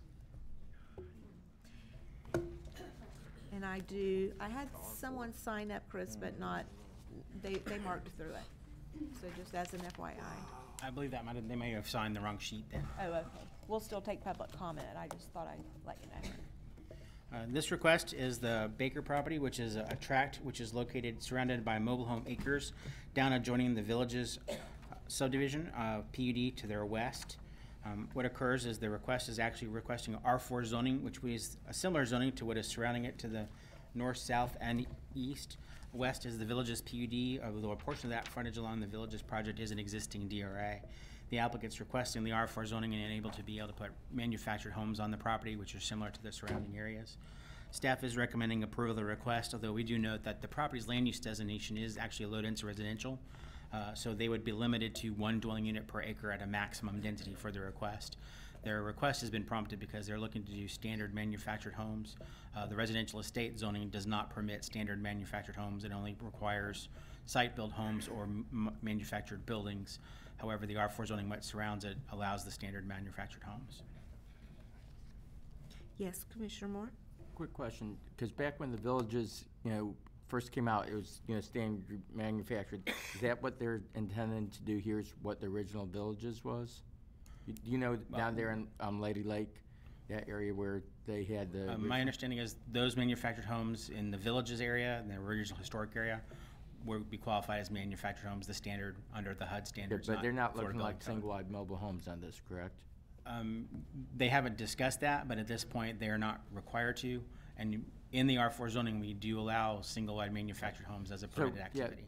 Maybe when the applicant tells us more what he's wanting to actually do. Okay. Yeah, unless the PUD, you can't do that. Okay, very good. Thank you. Do we have the applicant with us? Yes. Good afternoon, everyone. Hello. I'm Tom McDonald, 917 Southeast 3rd Street. And yeah, like staff mentioned, we are really just trying to bring the property in line with the properties around it. It's currently surrounded by R4 lots and mobile homes. We've had a few people interested in purchasing the property over the last 2 years, but the way it stands right now, they have to build a house on it. They all kind of get scared away by the mobile homes. So, we're not looking to do anything high density or, older single-wide mobile homes, just a newer, regular mobile home. And, it'll probably be a step up from what's around it, to be honest with you. And that's 1 per acre? Correct. Okay. Yeah. Very good. It'll probably be less than that when it's all said and done. Probably 1 per 2 acres, really. Okay. Do you have any other questions for the applicant at the moment? If not, we'll open it for public comment, and we may ask you to return. Okay, thank you. Sure. Do we have anyone in the audience who would like to speak on this matter? If so, I'll invite you forward. Doesn't look like we have anyone in the audience. Got a motion by Commissioner Gold. Do we have a second? Well, Commissioner, I've also looked at the information from the subdivision too. I mean, this should have been a transition area, so I'm not gonna support putting mobile homes in there. Okay, so do we have a second? Unfortunately, no. I think that dies for lack of a second. All right. I'll move for denial. Got a motion by Commissioner Zalek to deny. Do we have a second? Yeah, I'll second. Second by Commissioner Moore. Yeah, but I think there's, like you said, it should be a transition area. So, and I think that's what. Yeah. Should probably come back as a PUD, something. Right, a PUD would be perfect. Something for that, along so- the lines of putting in, because then you can control buffers, you can control issues, you could probably make it work if you had a layout for it, but just to go straight zoning, I can't approve that, I'm sorry. Especially with that west side. Can I answer a question on that? You can, So, if the chair will allow you. Sure. Sure, thank you. So, currently, the back of the property that touches the villages is a 6-foot concrete wall. Probably should have put some pictures in there for that, but so it is kind of separated there for sure. And the way in order to do any more density than 5 units, we'd have to run water and sewer over there, and it's just, cost prohibitive. I believe it's probably a quarter mile away. So, to do that for that small of a piece of land is just not going to work. So at maximum, we'd have 5 mobile homes on there, I think. And that'd all be 2-acre tracts, which is kind of a buffer from the quarter-acre lots that surround it with the 6-foot wall to the other homes. So you really can't even see the houses from the property. But. Well, to be honest with you, I might be able to vote for that, but I can't force you to do that today. The problem is without a site plan, you could put those mobile homes any way you want to on the R4. You could clear the entire thing. You don't have to put a single piece of buffer on there. You don't have to buffer against that residential outside of our land development code. And so that's the fundamental problem, is that you are a splitting piece between a subdivision and a mobile home area, and it can't for me. I just can't go straight zoning, because the next person after you come back and say, well, listen, I'm not using the maximum. The water becomes available. I want to put 30 of them in. Mm-hmm. Sure. Right? So without something to hold that, unfortunately, I can't get there for the whole acreage. Sure. The staff at the previous level did mention an alternative plan if something like this were to come up for a special use permit for just mobiles, for the up to 5 mobiles on it. Yeah. So you'll if need you to want, come instead of making you go through the entire,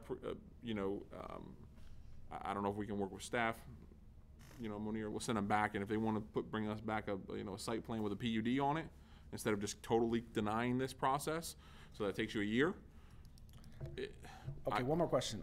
So the parcel to the north is a 2.5 acre tract. So the way that sits, it's a separate parcel. We were actually looking to plat the southern 7.5 acres, and our engineer would bring that forth with a plat, but not under the PUD zoning.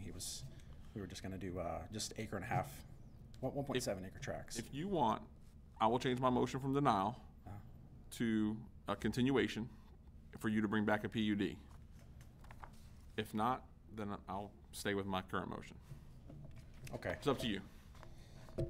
Yeah, let's do that. At least to give you some time, and then if you decide not to pursue that route because of your engineer or whatever advice, that's just up to you. But at least it doesn't give you a straight denial today, and doesn't make you wait a year before you come back. Okay, that sounds good. Is that fair? Yep. So I will retract my motion. Okay, so Reject my second. thank you, Madam Clerk. You've got both of those. Okay, so now I will make a motion to allow 14C3 to come back as a continuation and come back as a PUD within the next 180 days. Okay. And that's a motion by Commissioner Zalek with a second by Commissioner Gold. Any further discussion? All in favor? Aye. That motion carries unanimously.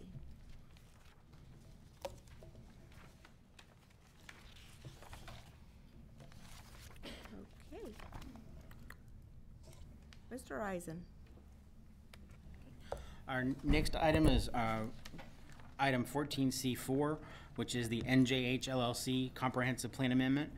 We have listed on the agenda a companion rezoning request. However, that is actually not being considered today, although the commission can use it for reference in their considerations of the plan amendment, because that will actually is dependent on the comprehensive plan amendment and can only be considered should the plan amendment continue to move forward and ultimately become adopted. This request for a plan amendment is for a site which is on 44th Avenue and the future 49th Avenue intersection at 44th Avenue as well. The site lies directly north of the Fountain subdivision and is on the west side of 44th Avenue. It is a site that was previously and historically used as the van parking for the old Mark III facility, where they parked the vans before they brought them into the operations for the conversion van process. The site has a plan amendment in the past. That plan amendment did not proceed. They have now submitted this plan amendment, and they are requesting employment center for the land use designation. That is the mixed use designation for the site. However, it is a pretty large intent opportunity for land use designation, and it would cross 44th Avenue from the area where there's Commerce District along the east side of the roadway, surrounding along the Interstate 75 area. Staff does have a concern about that intense land use designation coming across, as the current properties in the area are low-density residential, largely with some medium residential, reflecting some of the existing subdivisions, which includes Ocala Park Estates, the Fountains, and the Ocala Preserve Development, which are moving northward. So at this point in time, staff is recommending denial of the large-scale amendment at this point in time to not be transmitted to the state. If the board wants to provide some additional direction, they can do so, for instance, or else potentially continue if they want to have some other discussions regarding the request. But staff is currently recommending denial of the plan amendment. Mr. Eisen, we have a question by Commissioner Moore. Okay, because when I read through this previously, I didn't get a good feel of what, because like last time I think it was a salvage yard that was going there and we denied that. What are they planning on putting there now? Do you know? Part of the confusion, the employment center allows for what are called community and regional type businesses, but not heavy commercial or heavy industrial type uses, which is a concern. The companion PUD does include some industrial, which are heavy industrial uses and heavy commercial uses. So that's part of our companion concern related to these applications. So we're having concern about the potential intensities of the activity on the site. Currently, the request doesn't have any residential component to it additionally for the long-term future, which is another concern. Okay, back to my question, what are they intended, maybe I'll have to ask the applicant, but what specifically are they planning to put there? No specific use has been proposed at this point in time for the site. Their companion PUD that they have provided for includes a number of uses that are permitted and a number of uses that are prohibited in their list of uses. That's where we do have some of the concerns. That's something that could be looked at and examined further for a final consideration in the future. Good enough for Good enough, till yeah, we get. because I'll ask the applicant, yeah. Do we have the applicant in the audience?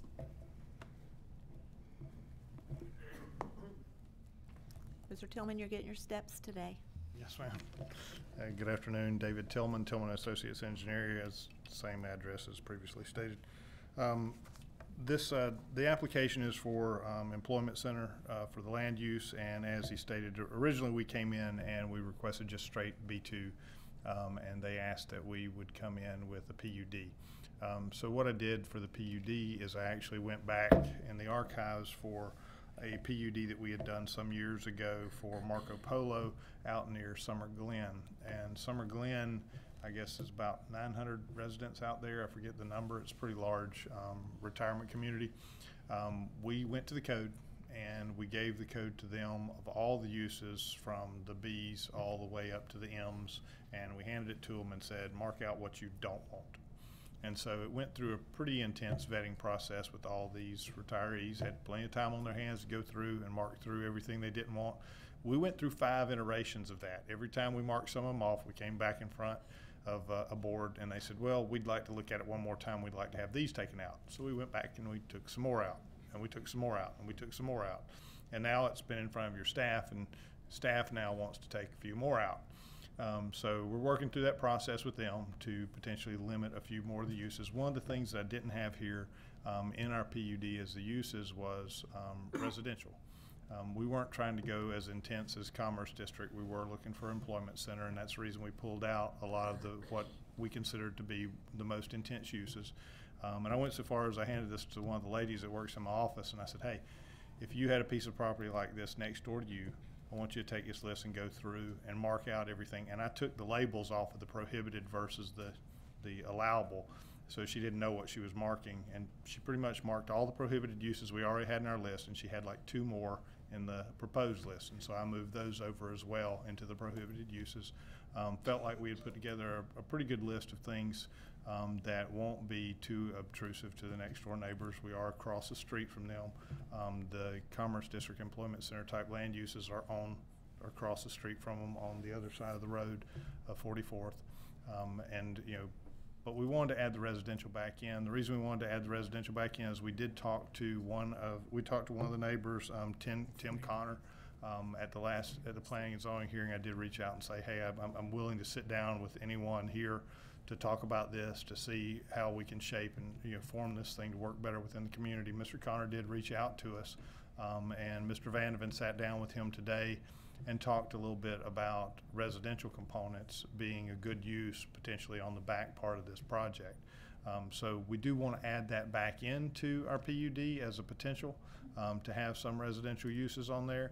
We do, however, because of the interchange coming in the future and connecting directly to this road, we do feel like there will be the need for some of the business uses as well, and potentially some of the higher intensity uses that you would see in employment center. Just a question, you mentioned residential, so how much of the back section would you want for residential? How much of the front? We haven't made that determination yet. That's under the PUD Yeah, process. That's gonna be That's- part of that's the gonna be when PUD it master comes- plan. yeah. And. This is just and- transmittal This, today. this is transmittal of the land use, and we're still working on the PUD stuff, and I feel like we're gonna need that next few months to work through the PUD stuff to get to a point. I don't know that I'll be bringing a master plan back to you at that point in time. We'll be bringing back, and the master plan would still have to go back through the process again, but I'd like to have a list of what's approved for use types on this property. And architectural standards. With the PUD master plan, Right. yes. But I would like this, what we're proposing for our PUD, our initial PUD going through just our zoning changes, a list of allowable uses. And then that way we know who we can at least market the property to. So, But you'll have all, when you bring the master plan, you'll have at least the buffer zones and yes, sir. neighborhood, what it will look like against We'll have the some of the, neighborhood. we'll have some of the connection points, and we'll have the buffers established with that. We started working on that. I sent that over. Initially, I did get some comments from Tracy earlier regarding connection points. So we'll still be working through those. And then that section along 49th, has the county already acquired that, right? They have Not not, yet. no. So we're in the process of We're in the process of working on that. negotiating that. We just, well, there has been discussion, that's about as far. David agreed to dedicate the right of way. Okay. I did prior to, I agreed to it prior to an awarding of another job that I think I'm gonna renege back on that now. Sorry, Monir, I just had to say, make that statement. So I'm much tougher to negotiate Totally with now. understand. But And- and I'm sure there's gonna be a lot of public comments, so we'll get back up here. Copart was the user for the majority of the property last time that we brought it before. But within the prohibited uses, we do have, junkyards in there, and I added, somebody made the comment last time that there was automobile used parts listed in the approved uses. I did take that and move that to the prohibited uses so that there's no misunderstanding. We are not trying to bring that type of use back into this facility at all. Okay. So, Thank you, Mr. Tillman. Yeah, before you sit down, Before, we get people up to speak, do you mind going down all the things that won't be in it, all the prohibited, so the audience is clear? So that they don't say, hey, I don't want this Thank thing, you. you've already taken that out? Yes, it's quite a list, but I'll go through it quickly. put up Prohibited on the uses screen, within the PUD, biochemical, chemical, film and photography manufacturing, metallurgy, glass edging and silvering equipment, airport, general aviation, dairy product manufacturing or processing, lime rock phosphate, clay processing, meat products preparation, metal buffing, plating, polishing, sandblasting, manufacturing, compounding, processing of the following: aircraft and related components, ceramic products, concrete products, linoleum, neon signs, oil well valves and repair, screw machine products, aluminum bags except burlap bags, batteries, boxes, paper, brass, cans, glass, grinding wheels, iron, paper, steel, tin, acids, non-corrosive, chemical and allied products, cigarettes and cigarette production, production of detergents, production of disinfectants, cat and dog food production, dye, lubricating oil and petroleum products, poultry slaughtering and processing, toiletries, waxes and polishes, manufacturing of lumber, animal, marine fats and oils, commercial dry cleaning plant, concrete batch plant, dry cleaning plant, adult entertainment, fowl hatchery, horse or cattle sales facility, meat packing plant, motor vehicle junkyard or recycling facility, retail and wholesale of used and recycled merchandise, sawmill, septic tank and chemical toilet manufacturing. Mr. Tillman, maybe I should have asked what can go there and No, how no, what this can't is go this there. is a shorter list, and I'm almost done. If you want I me to was continue. gonna follow up with, what will you allow, or what are you asking There, it's approval a bigger list than the prohibited uses, so I think I should finish the prohibited okay. uses. for retail in this way? Okay, recreation, racing activities, sporting clays, skeet shooting or trap shooting, fuel, oil and LPG storage above ground, gas regulator stations, bulk oil storage tank above ground, gasoline storage tank above ground, feed grinding, heliport, sports arena, stone cutting, truck stop facility, animal burying, animal refuse, asphalt plant, electric substation, garbage transfer station, gas meter facility, except where such permits are pre-exempted by state or federal regulations, gas lines, except where exempted by state or federal regulations, livestock auction market, manufacturer, storage of explosives, paper and pulp mill, sewage treatment plants with and inflow exceeding 5,000 gallons per day, smelting or refinery, spray fields or other type of effluent disposal where application rates exceed 5,000 gallons per day, storage of insecticides, storage of poisonous gas, utility, company service yards, amusement park, grain elevator, milk distribution station, outdoor rifle range, junkyard, automobile used parts, drive-in theater, or nightclub. So. Thank you. Did you get? You want me to read back through it just in case? No. Backwards. Backwards. All right, Thank you, so- Mr. Tillman. Absolutely. Okay, we have two people who have signed up to speak on this, and Miss Evelyn Kelly being the first one. Miss Kelly, and behind Miss Kelly is Ray Ryle. So, Miss Kelly, welcome. Good afternoon, Commissioners. I am Evelyn Kelly, 4621 Northwest 47th Avenue. And it's like getting a pig in a poke. What he read off to us was what we weren't going to get. And if you could see the list that I have here of things that could go in there.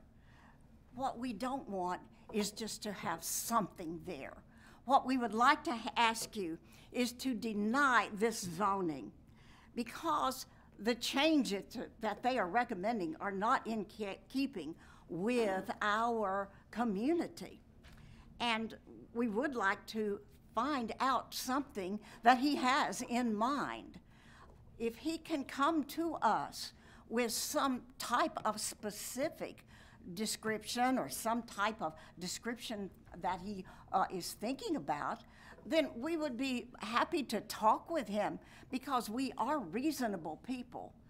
But this pig in a poke that Mr. Tillman is describing for us is something that is just not feasible. So we do ask you, please deny this request, and we thank you so much. Miss Kelly, where do you live as it pertains to the property?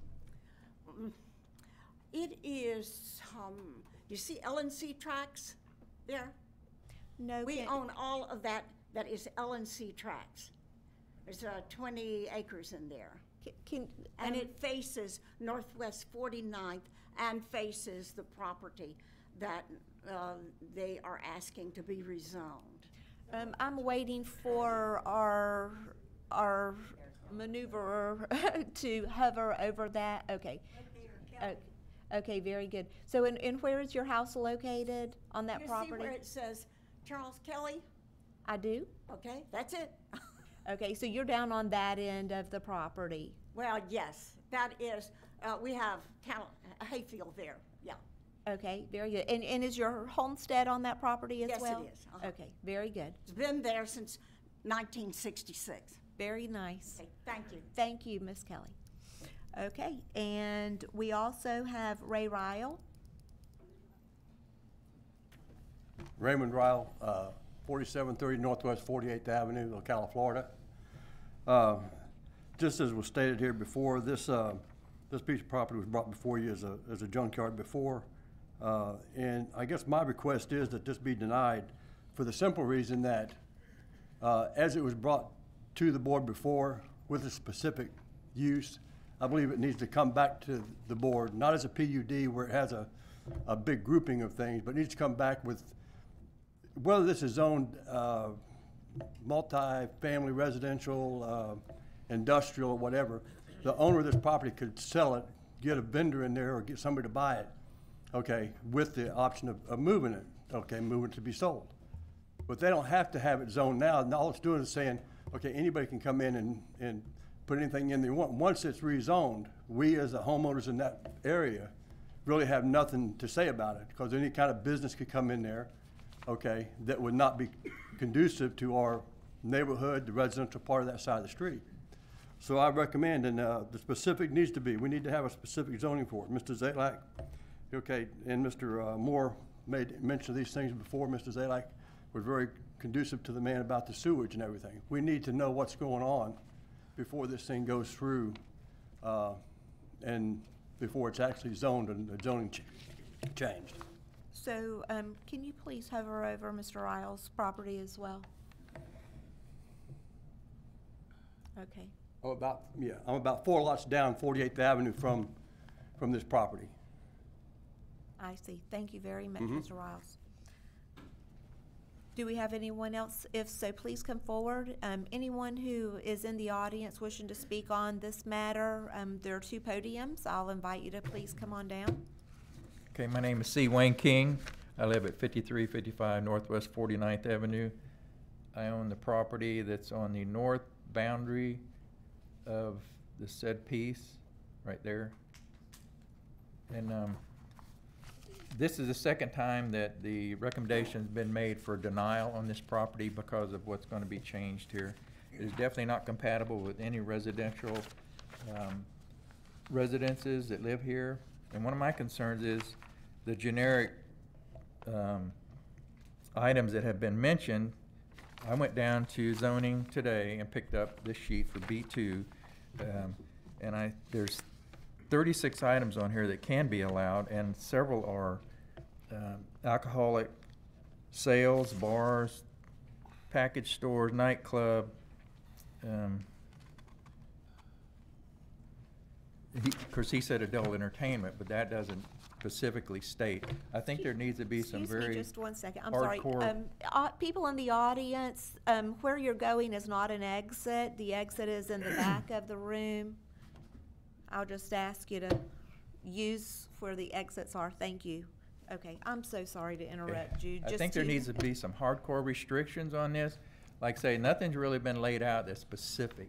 I mean, just like saying a truck stop, we don't need a truck stop there because of just the same thing went on with Coparts about as far as gasoline spills, diesel spills, chemical spills and everything. Right, I think truck stops was on the prohibited list. Well, but like I'm saying, nothing really specific been ironclad. What's going to be put there? And then he said part of the backside is going to be residential. Well, who wants to build homes in there or whatever when you got all this other commercial property sitting in front of you?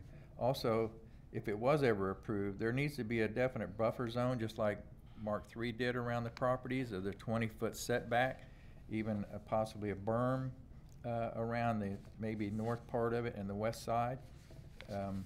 But yes, I would like to see some more specific what exactly is going to be done there, and I'm asking that the board would deny this recommendation. Thank So, you, thank Mr. King. Yes, sir. Do we have anyone else in the audience that would like to speak on this matter? If so, I'll ask you to come forward.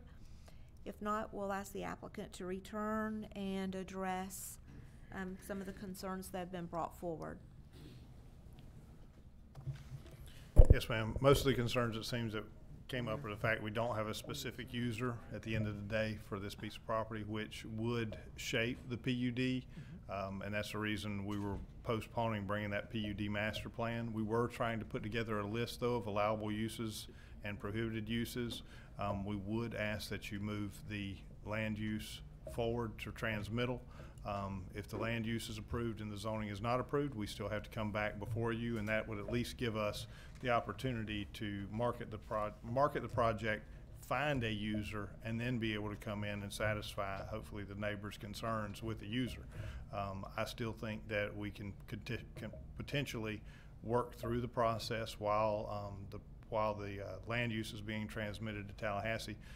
We can work through the PUD process and hopefully come to a conclusion that would satisfy the neighbors. I'm not saying that we could, but we would be able to put a plan together that is a little bit tighter in format, so that they would have something to look at and comment better on, rather than just a specific list of uses. So I would ask that y'all do move it forward with transmittal. Of course, zoning is not being considered today. It would be considered approximately 3 months from now, whenever it comes back.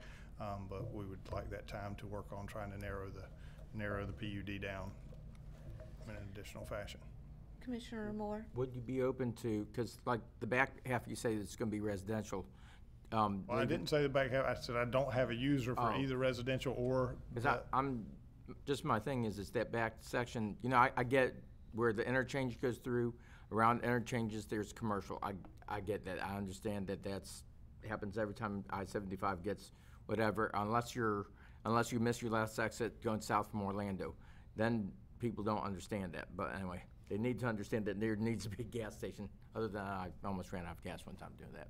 But anyway, I found out the hard way that people didn't understand that. But most around those interchanges, of course, there's some commercial, but my concern is the back half of that, you know, and I like the idea that was mentioned with the buffering and the berms and, you know, being a good neighbor to the neighbors. But are you, I should say, is your client willing to do the area up near the road, which, because the area near the road, but leave the back end residential?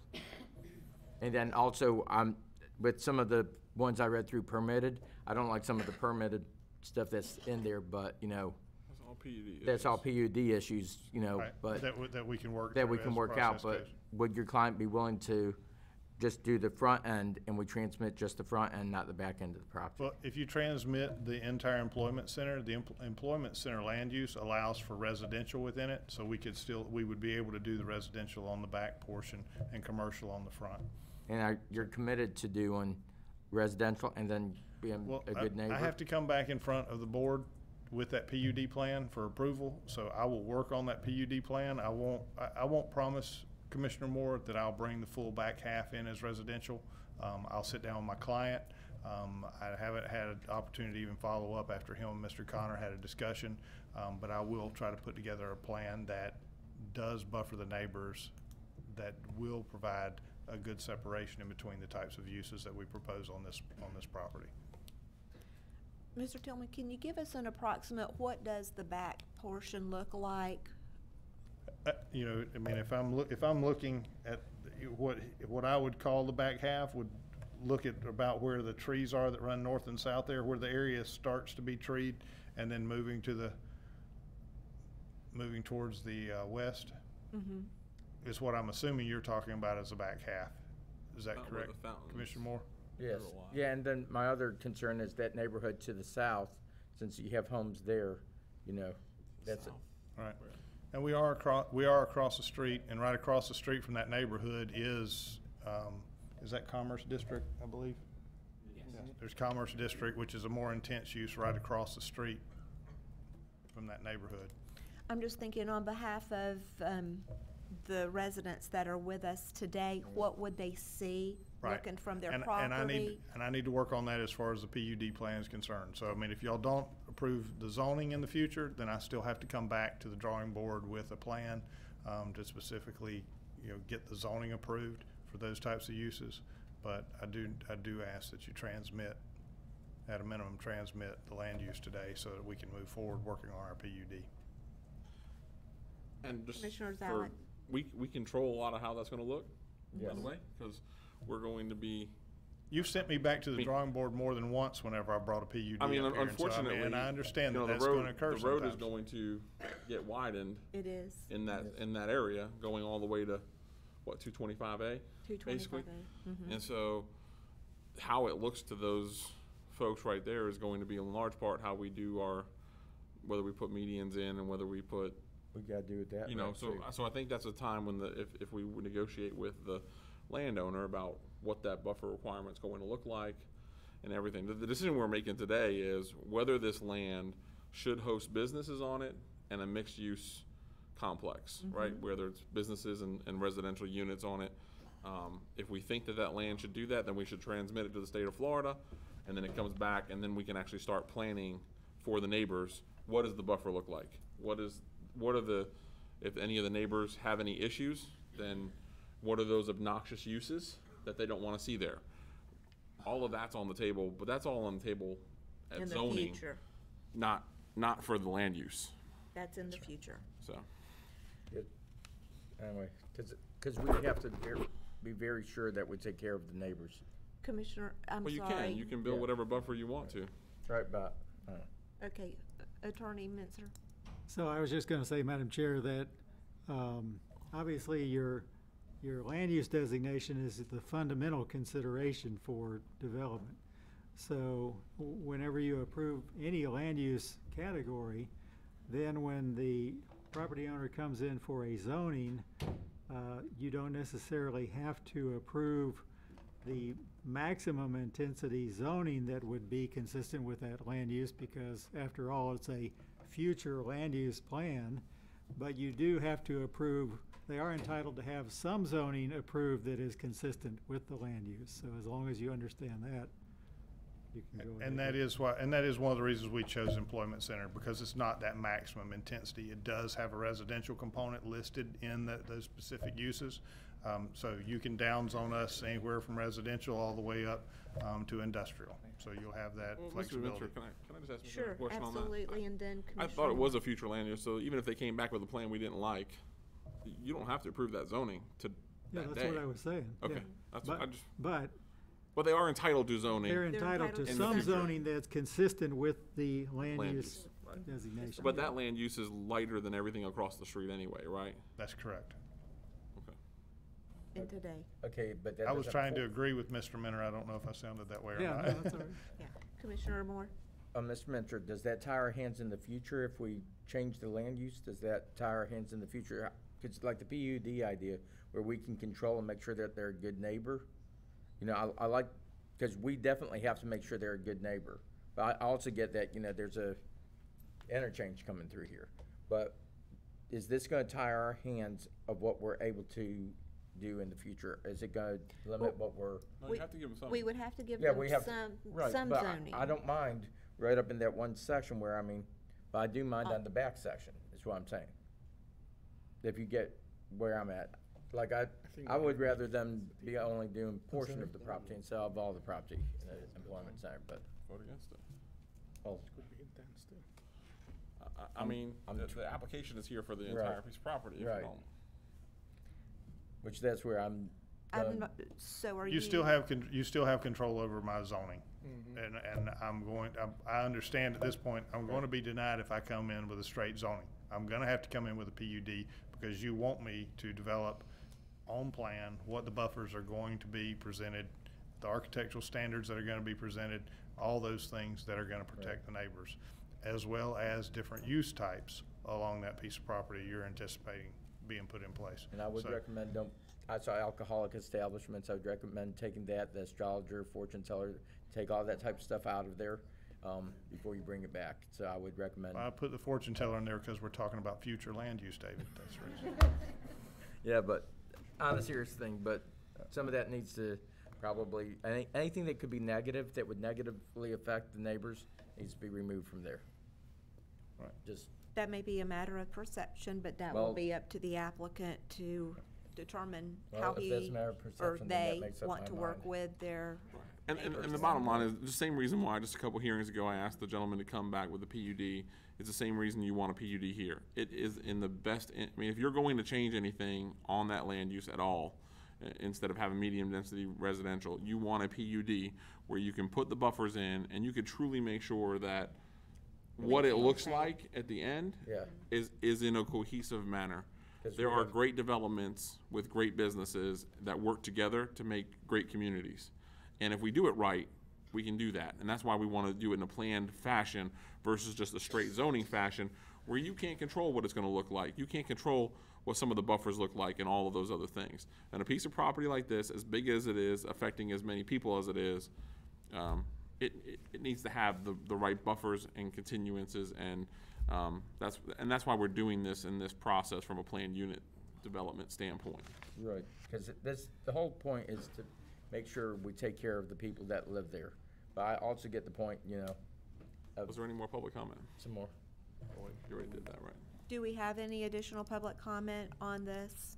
I don't think we We're do. good? All right. So I'll make a motion to approve the employment center to the state of Tallahassee. Just the employment Or center to only, right? Tallahassee, state of Florida. Or the transmittal, you mean? The transmittal. Yeah, it's the transmittal for the, But not the other portion. we're not doing We're zoning not today. doing anything All we're other doing is than- we're not even making a motion to approve the land use today. No. All we're We're doing just- is transmitting it to Tallahassee get comments Just from a Tallahassee. transmit. It's No, not that- rezoning. this We're is not rezoning. It's approving land use. zoning. It's not Land Just to use get only. Tallahassee's opinion. I'm Yeah, sorry, the Madam transmittal. Clerk, you got three voices going Sorry. on up here. Again, this is simply for transmittal for land use only. Which is, Okay, so, do we have a motion by wait. Commissioner I Zalek? made the motion to transmit. but Do let's we just. have a second? I'll second, but I'll tell everybody what a transmittal is. It's where we send an idea up to Tallahassee. Tallahassee then takes it, makes their opinions, and has their experts look it over, and then they review it, and then they kick it back to us. So this is not any zoning change. This is not any change other than getting, right now, we're voting on, his motion is voting on the land use and seeing what Tallahassee thinks. It's their opinion. So they're going to we're transmit it to Tallahassee, get the experts up there to think, and then they'll kick it back to us. So we will revisit this, and then at that point, we get to say yay or nay or what, however it looks, and by that point, hopefully we'll have a PUD at this. So, but you know, this is just to get more experts' opinions on it than just, you know, our local staff. You know, we got great staff, but we have to get Tallahassee's opinion on stuff too. Thank you, Commissioner Moore. All in favor? Aye. Any opposed? That motion carries unanimously. And just for information, we would anticipate that this would likely return back to the commission at the June meeting for the commission, and it will be re-advertised coming into those 90 days, considerations. usually, right? Typically within the next 90 days. Yes, ma'am. Do we need to continue the other part that was on here, or did they go over? It's, well, we're not, because it's a rezoning request contingent upon the transmittal. It's not even. It's no, yeah, no action is Okay. being required today. So, okay. So we'll go to our last item of the day, which is a special use permit to operate a dog breeding kennel on A1 property in rural land use.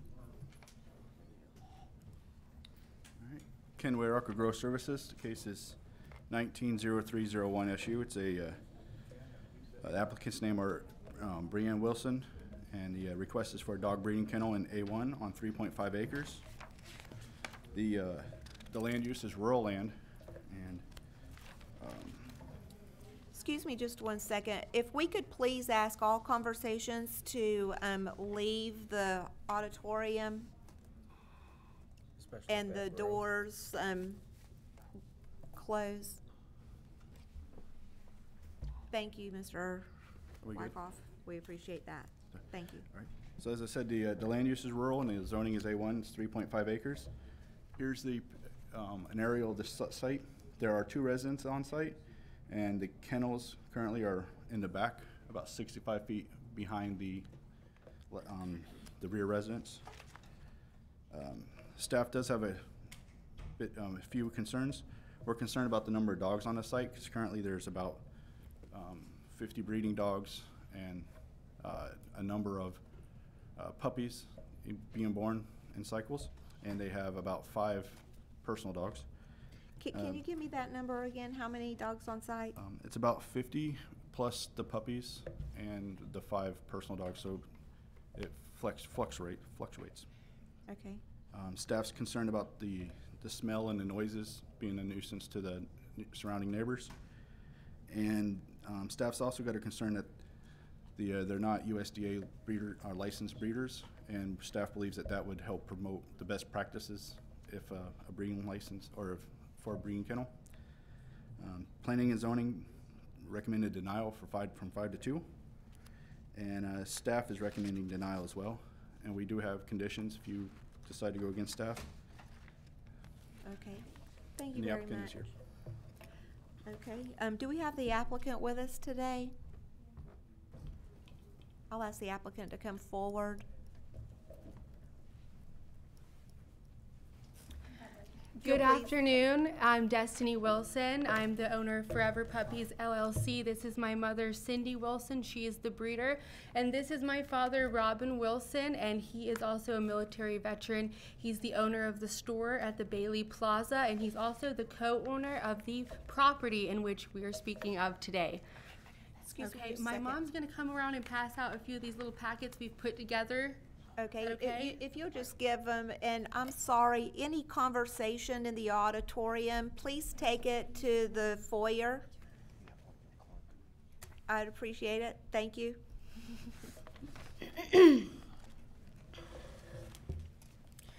We are happy to be here on behalf of our family business. I would like to read something that we've prepared regarding the special use permit to operate a dog kennel on the property our family lives on. For 21 years, we've provided happy, healthy, loving puppies to Marion County. We have been operating a kennel consisting of 50 breeding dogs. That's the sires and dams combined. We specialize in highly sought-after breeds, including teacup, toy, and small designer breeds. Since 2006, we have been under the impression that with the A1 agricultural zoning, we did not need a special use permit to operate the dog kennel in rural Marion County. However, in November 2018, it was recommended to us that we apply for a special use permit. The application was submitted less than 1 month later in December of 2018. We have been inspected by Marion County Animal Services several times over the years and never once had any complaints from our neighbors or anyone surrounding. We passed inspection just of recently, that was in January, and there's also a detailed report of our operation that was conducted and was met with approval from Animal Services. We've established with Bellevue Veterinary Hospital since 2001, and our veterinarian visits the kennel yearly. Since we moved to this location in 2016, we have been significantly to listen to the issues that have been mitigated associated with operating a kennel. We keep the population of the kennel behind 7-foot professional fences with electrical hot wire at the base, including full privacy panels encompassing the entire property. The kennel itself is also privacy fenced, creating a sound visual barrier.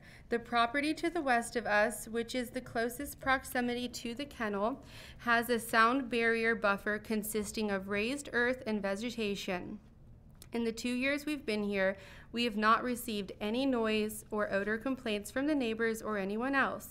All waste is collected, enzyme treated, and bagged and disposed at the Marion County landfill weekly. We sell our puppies exclusively at our retail pet shop. So we do not allow strangers or clients to our property. So there's no vehicles coming and going to that area. Since hearing the issues stated by the neighbors at the meeting last month, we have taken their concerns into consideration. With that in mind, the issues that I heard of, we did go and purchase an industrial soundproofing material called Acousti-Block, and if you flip through your package, you'll see I did attach something in there to kind of clear up what the Acousti-Block is for. And what we've did is we've used the Acousti-Block to help with that sound concern. So we have lined our kennel with it. And the material is also one that they do use at construction sites, recording studios, and other noisy industries. We also place the noise barrier on the fence that separates us from our neighbors to the north and northeast. We have other plans that have not yet been implemented due to the time constraints, but we're working on it. We sent letters to our neighbors who had complained about us and outlined all of our plans. I have provided each of you with copies of that letter in the letter. I've attached information about the Acousti-Block, the Sound Dog Silencer Max, which is for the bark control. That's a device that emits an annoying noise when dogs are noisy, but it's humane, ultimately. At the meeting of the 25th, our neighbors to the west complained of an odor. Since that, we've been in contact with them several times regarding the issue. We upgraded the method in which we collect the waste and changed the enzyme we use to a product called Doggy Dooley. It's a waste terminator powder, and that has definitely made a very big difference. And we've also talked to Pastor Danny, and everything was a-okay, and he was pleased with the difference. Also, we in this letter, we provided a contact email address so that we can open up a line of communication so that they can easily get in touch with us. Any of the peace offerings that I put in there, in a sense, it's a genuine attempt. Okay, we want to be good neighbors. We want a happy community here. And ultimately, we want happy forever families for our fur friends. That's a really big thing we're pushing.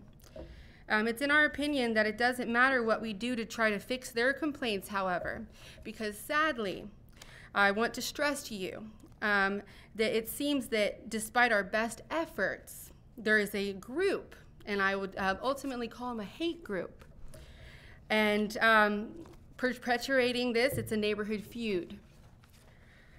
We are aware of the current political climate in Marion County surrounding the well-being of animals, specifically dogs. You'll notice that we did not permit photos to be taken of our property.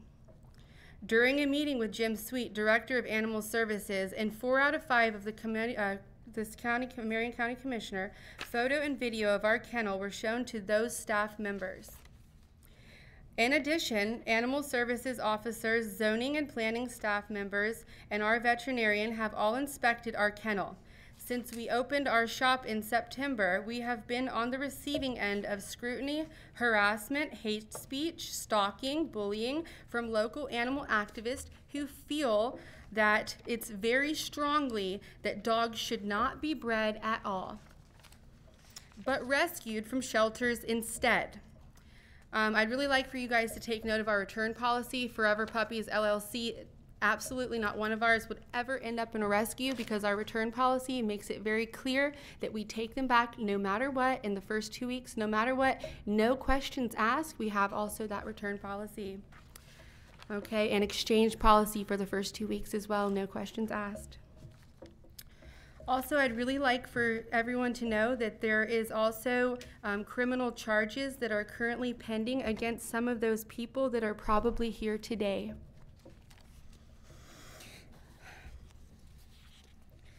And even though they do not live anywhere near us, that they are giving out opinions that may not be fact-checked. All of the officials who need to see the property have and have voiced their approval of our operation. Up until hours of the meeting on February 25th, the Zoning and Planning Department had approved our permit. Ken Wayrock stated he received videos of our dogs barking from the neighbors over the weekend of the 25th, and for that reason changed the status from approval to denied. In conclusion, we hope that you will take into consideration the previous recommendations of the Zoning and Planning, and that our veterinarian and Marion County Animal Services also, that you'd please take note of that when you make your final decision. I'd really appreciate to take into account of the other biased opinions I may have given you. Thank you. I appreciate time. Thank you for being with us today. We're going to open it for public comment. If y'all would like to have a seat, and then you'll be able to come back and address the issues that may be brought forward. Before we do that, this morning we had some people with us that we were able to take their comments. I see at least two are back. I don't know if there are others, possibly 3. We will play those comments for the applicant to hear, and then if there's anyone else in the audience. But let me just pause. Mr. Mentor, I have 2 that are here this afternoon. Should we not play any that are present that will be speaking? I think because the board heard those comments, you should play them. Okay. Yep. Thank you. Then we will play the comments, and then we will open it for public comment, and we'll take all public comment at that time. So, thank you. Rest for the record. Connie Dudkowick, 3787 Southeast 150th Street in Summerfield, Florida. I'm here talking about the permit for the dog breeding kennel at 3783 Southeast 150th Street in Summerfield, Florida. This operation had moved in to our neighborhood in late 2016 and started putting up kennels in 2017. At the zoning board meeting, they stated that they were under the impression that they could have this facility on this land for their business. They also stated they have been in business for 21 years. This is their business, breeding dogs and making puppies. They should not be under any impression. They should have made sure and done their due diligence for the residents of Southeast 150th Street. We feel our rights have been violated. Also at the zoning board, they stated that they had placed sight and sound barrier fencing. In fact, it is a chain link fence with plastic lattice zip tied to it. Not a sound or noise barrier, or has nothing to do with the smell that comes from that facility. They have recently put up some black plastic tarp in a corner of the north side. I still don't want this facility in my neighborhood because of property values. I have concerns on air quality, water quality, noise, property value, and the way these domestic animals, they're being treated. They're personal animals and made for profit. In a alternative approval conditions, they state that they would allow them to have 40 adult dogs and 50 puppies. This is still not enough of a limit. Taking waste, they noted in there bi-weekly. Bi-weekly is can be taken several different ways. I prefer twice a week. If they do have to do, oh, crap, sorry. Thank you, Ms. Dedwick. We appreciate your being here with us today, and there will be, I would just like to say that these people had signed up earlier in the day. Before we published, they had 5 minutes. You will only have 2 minutes this afternoon when you come forward. And again, if we could please not have any conversation in the audience. If you need to have a conversation, I'll ask that you take it outside to the foyer. Apologize. No worries, no. My name is Reed Dyquick. I live at 3795 Southeast 150th Street. One of my biggest concerns is regards to the property value. It seems like they've been doing this for the last 3 years without any kind of consideration to the neighbors until some of the neighbors have reported them to the zoning commission and they got busted.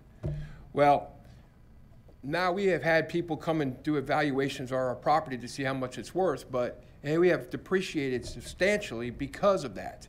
So it feels like to us that we invest our money into the property, but we're losing, but they're gaining on our loss because they're selling their dogs on the property that we're losing from. And I know that a lot of people, you know, they talk about all the stuff that they're doing, but they're moving their trailers. The smell is still ridiculous, and they're not doing what they say they're doing. They're trying to cut corners in every way they can to please you guys, saying, hey, we're doing this, we're doing this. But all of us neighbors are right. A couple of us are here right now to talk about this. But the thing is, I remember, Mrs. Stone, you said in the March meeting of 2019, everybody should be able to live in a beautiful environment, and the neighborhood should not suffer regards to long-term horrible smells. You said that. And that's kind of what we're trying to say. We should have the right to live in harmony and quietness and peacefulness, just as you stated. But right now we don't. We're being harassed tremendously, as you saw the last meeting. And one of our residents, when he went home, he was getting cursed at by these people. And just stop and think. How would you like them to live in this neighborhood? How would you like to live in this neighborhood? How would you? It wouldn't be fair. It's too small a piece of property to have 90 dogs. And they already stated they're going to do what they want to do regardless of what the outcome of this is, which right there is harassing us. Again, I think our time should be at 5 minutes at this point for those that are signed up. Good morning. Sandra Shaw, 2309 Northeast 37th Street, Ocala, Florida, 34479.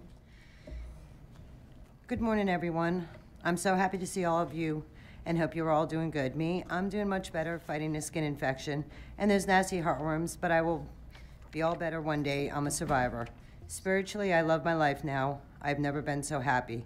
I get to be me, running, playing with more love than I ever thought imaginable. I have a real family. Commissioner Gold. Mommy told me a story that you adopted Puzzle, an abused German Shepherd from the Humane Society. From the bottom of my heart and soul, thank you for saving her and giving her the love she so deserves. You are truly an upstanding person of your word. Yes, I remember our meeting. You are awesome in my book and have set an example I hope and pray many will follow. I will continue my fight for my brothers and sisters until we, the survivors, have heard. New laws will need to be implemented to include those already in business against puppy mills and backyard breeders.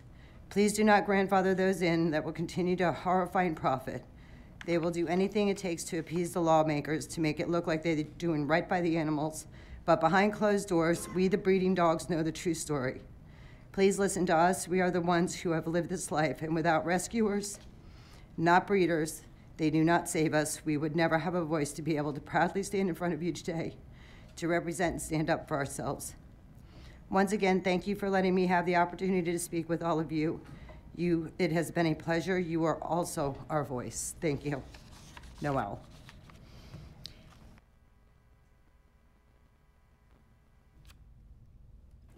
Sure. Yes, ma'am. Hi, good morning. My name is Jeannie Darrow. I'm the director of WAG's Animal Rescue here in Ocala. Additionally, I'm also a vet tech in this area. So I look at this as both a medical and a rescue standpoint because of also the health and condition of the animals there, because I've seen some that are from there. So I know what they look like often when they first get sick right after being adopted. I currently have both a patient, and I consider him my little friend, that is right now going through liver failure that is from there. And it's a sad story because this family's already put thousands of dollars into trying to save his life. And they're gonna have to put thousands of dollars more just to figure out how to save his life. And then another few $1,000s on top of that probably to fix his liver. And it's not the only dog out there like that, and it's not going to be the only dog out there like that.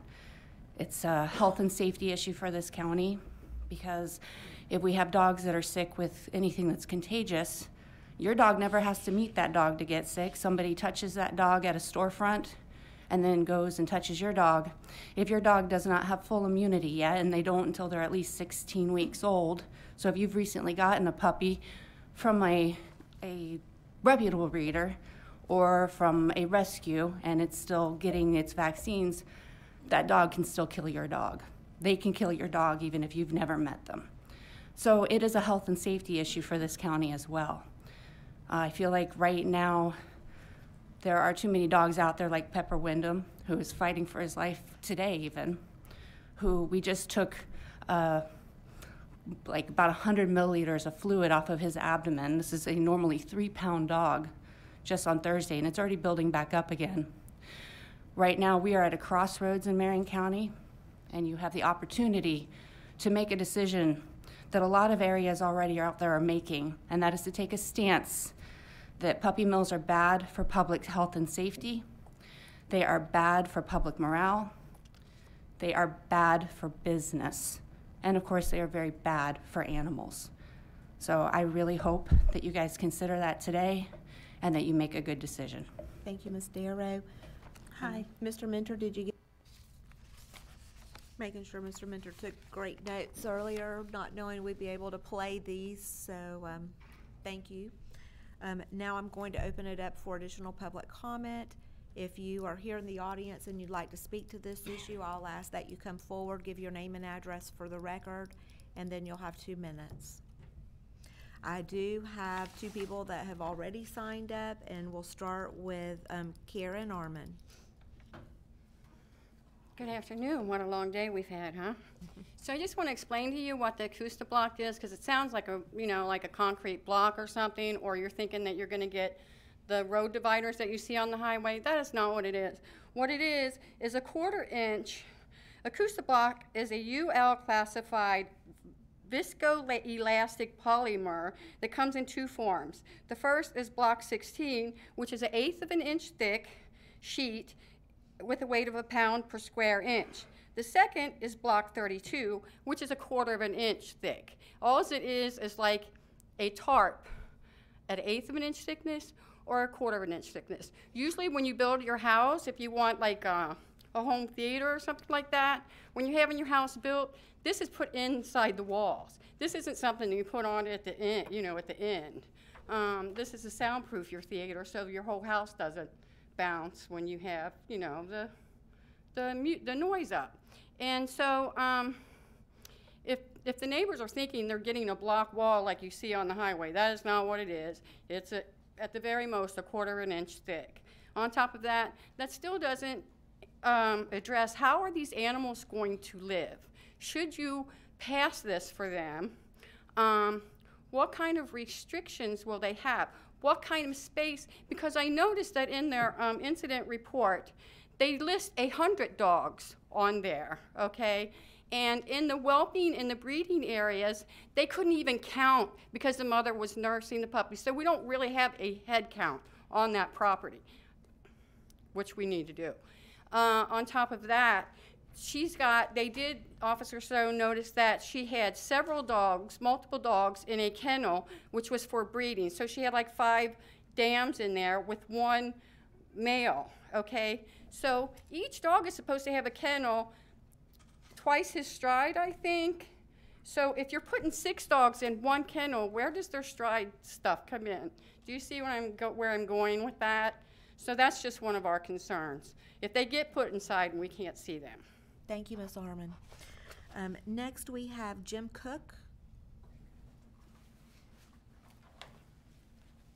My name is James Cook. I own the property that is south of this property. I wrote a letter to the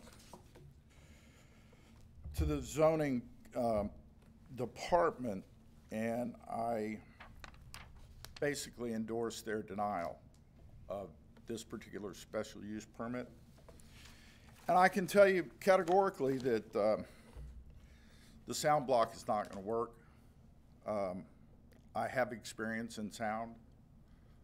I built 384 hotels, basically started the Wyndham Hotel Company. I know quite a bit about sound. On top of that, I have built the largest video and film production facility outside of LA or New York. It's in Dallas. Sound is energy. It's going to travel. My home is about 1,600 feet away from the front property line. And we are inundated with the nuisance barking. It has been a problem. It is an existing and continuing problem. And I can tell you, they can put up all the fence, anything that you want, but sound's going to get out. So I appreciate the opportunity for voicing my opinion, and I would appreciate it if you deny this. Thank you. Thank you, Mr. Cook. I'll ask everyone to come forward. We've got 2 podiums, so if 2 people will come forward to each of the podiums, and then that way we'll be able to speed our public comment up. My name is Connie Dudkowick. I live at 3795 Southeast 150th Street. I misquoted it earlier. I was very, very nervous. Your attorney mentioned something about us having proof about our property values earlier. I have somebody here that could elaborate on that. Also, I love what you said, Mr. Moore, about being a good neighbor to your neighbor. Thank you very much. I'd like to bring this the woman forward and for her to go ahead and speak on the property She'll value. have the opportunity to speak, Okay. and she'll be on her own time. Okay, and I hope you two deny this. I mean, it's been long going, and the residents out at Southeast 150th Street, we've had enough. Thank you. My name is Reed Dudkowick. I live at 3795 Southeast 150th Street. We talked this morning, but some of my regards are, like we were talking about the noise and stuff, but we have tried to talk to the neighbors numerous times, but all we get is cursed at, yelled at, harassed all the time. When we had our trees, when the hurricanes came down, they threatened to chew us up with their dogs come to when we're out there blocking our driveway. We have tried and tried, and at the last meeting, they even stated that I was a registered sex offender. They stated that numerous times when I was up here talking. I spoke to Ken the other day on the phone. We had a conversation, and he said that they will allow, if they get this permit, they would be able to, quote, be able to follow the law that you guys passed up, but if they don't, they're going to harass the neighbors. And you may want to ask him that question, but this is what we're talking about. This noise pollution, we weren't even asked about it. We can't even communicate with them because all they do is argue and yell at us and call us names and everything else. This is the biggest complaint we have besides the noise and the smell. So I don't know what else to say regards, we just don't want it. And we as the people should have the right to say we don't want to do this and we don't want it there. Where is your property located? Okay. You see I'm it. actually. Okay, we see it on the property line.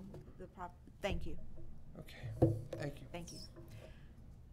Please come forward, and we've got 2 podiums, so we can have the next party come over. Hi, my name is Darcy Fernier. I'm a realtor with Realty Executives. Address is 11714 Northeast 62nd Terrace in the Villages.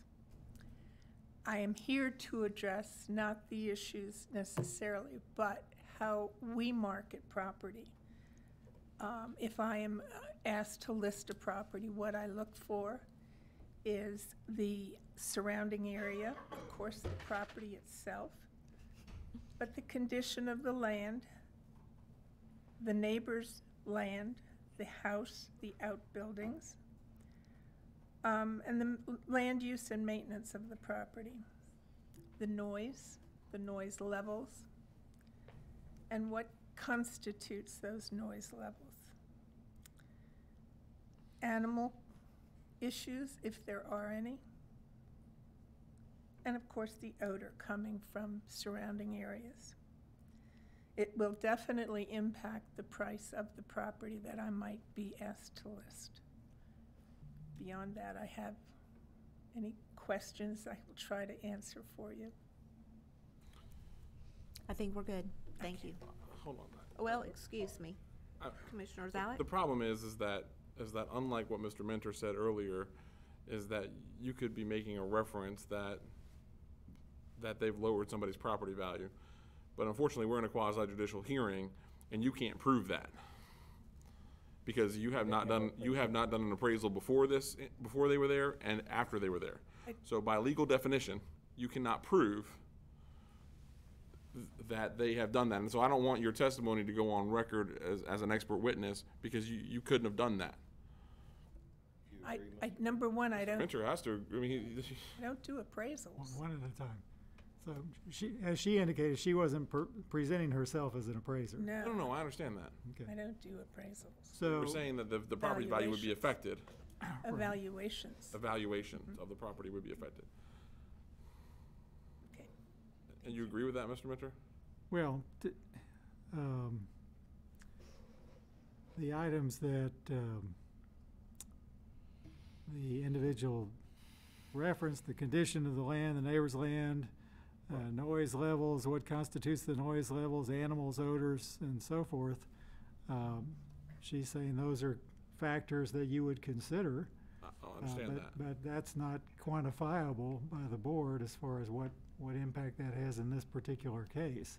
So the standard jury instruction in court, if we were in court and you were a jury, the court would advise you that you can consider an expert witness's testimony if you meet the threshold that they've qualified as an expert in the relevant discipline. But you can take it for what it's worth. You can assign it whatever value you deem it worth under the circumstances. So. Thank you. Thank you. Yes, sir. Excuse me, Leslie Hall, 3791 Southeast 150th Street. My property is directly north of the Wilsons. Over the last couple of days, they have put up a black tarp. I think they're calling it a sound barrier, but it is a tarp that's just zip tied to the fence. It has not made any difference. My major concern is the noise. I can't enjoy my home with the windows open for the noise. And after the last meeting, things didn't go their way. I was harassed at my mailbox by these folks. Enough is enough. I would appreciate it if you would deny this request. Thank you. Thank you, Mr. Hall. I'll just make an observation. Yes. So in contrast to some of these issues, factual testimony, such as this gentleman, that he's comparing the noise before and after the installation of the black tarp. His testimony is it doesn't make any difference. That's factual testimony you can consider in reaching your decision. Thank you, Mr. Mentor. Susan Thompson, 9881 Southwest 67th Terrace, Ocala 34476. My concern is, since I belong to several animal groups and found this puppy mill, I have received so many mails, and I've also searched on Facebook that these people are selling sick dogs. Last week, I found out about 3 of them on Facebook, okay, that these 3 people took their dogs to the Shands Veterinary Clinic. One of them cost them $11,000 to get the dog well. Another was $5,000, another one was $7,000. I know they have a return policy, but when you have a cute little puppy that you fall in love with, you want to get it help, okay? And people will spend that money. I know I would, okay, for my animals. I don't know what they do with these dogs. They keep selling sick puppies. I was at their store. There were some really cute, they're all beautiful puppies, okay? A few of them was lethargic. A gentleman came in saying it was a little black poodle or something. He was sick. She gave him medicine. She's not a vet. Okay, they're selling sick dogs. She's not a breeder. This is a puppy mill. Thank you, Ms. Thompson.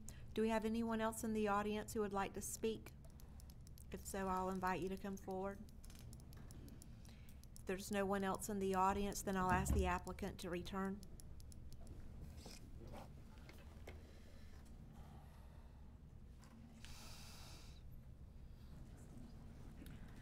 Hi, I'm really glad to hear everybody's opinions out there. I just want to say this really quick before my mom, Cindy, she's the breeder and she'd like to take over from here.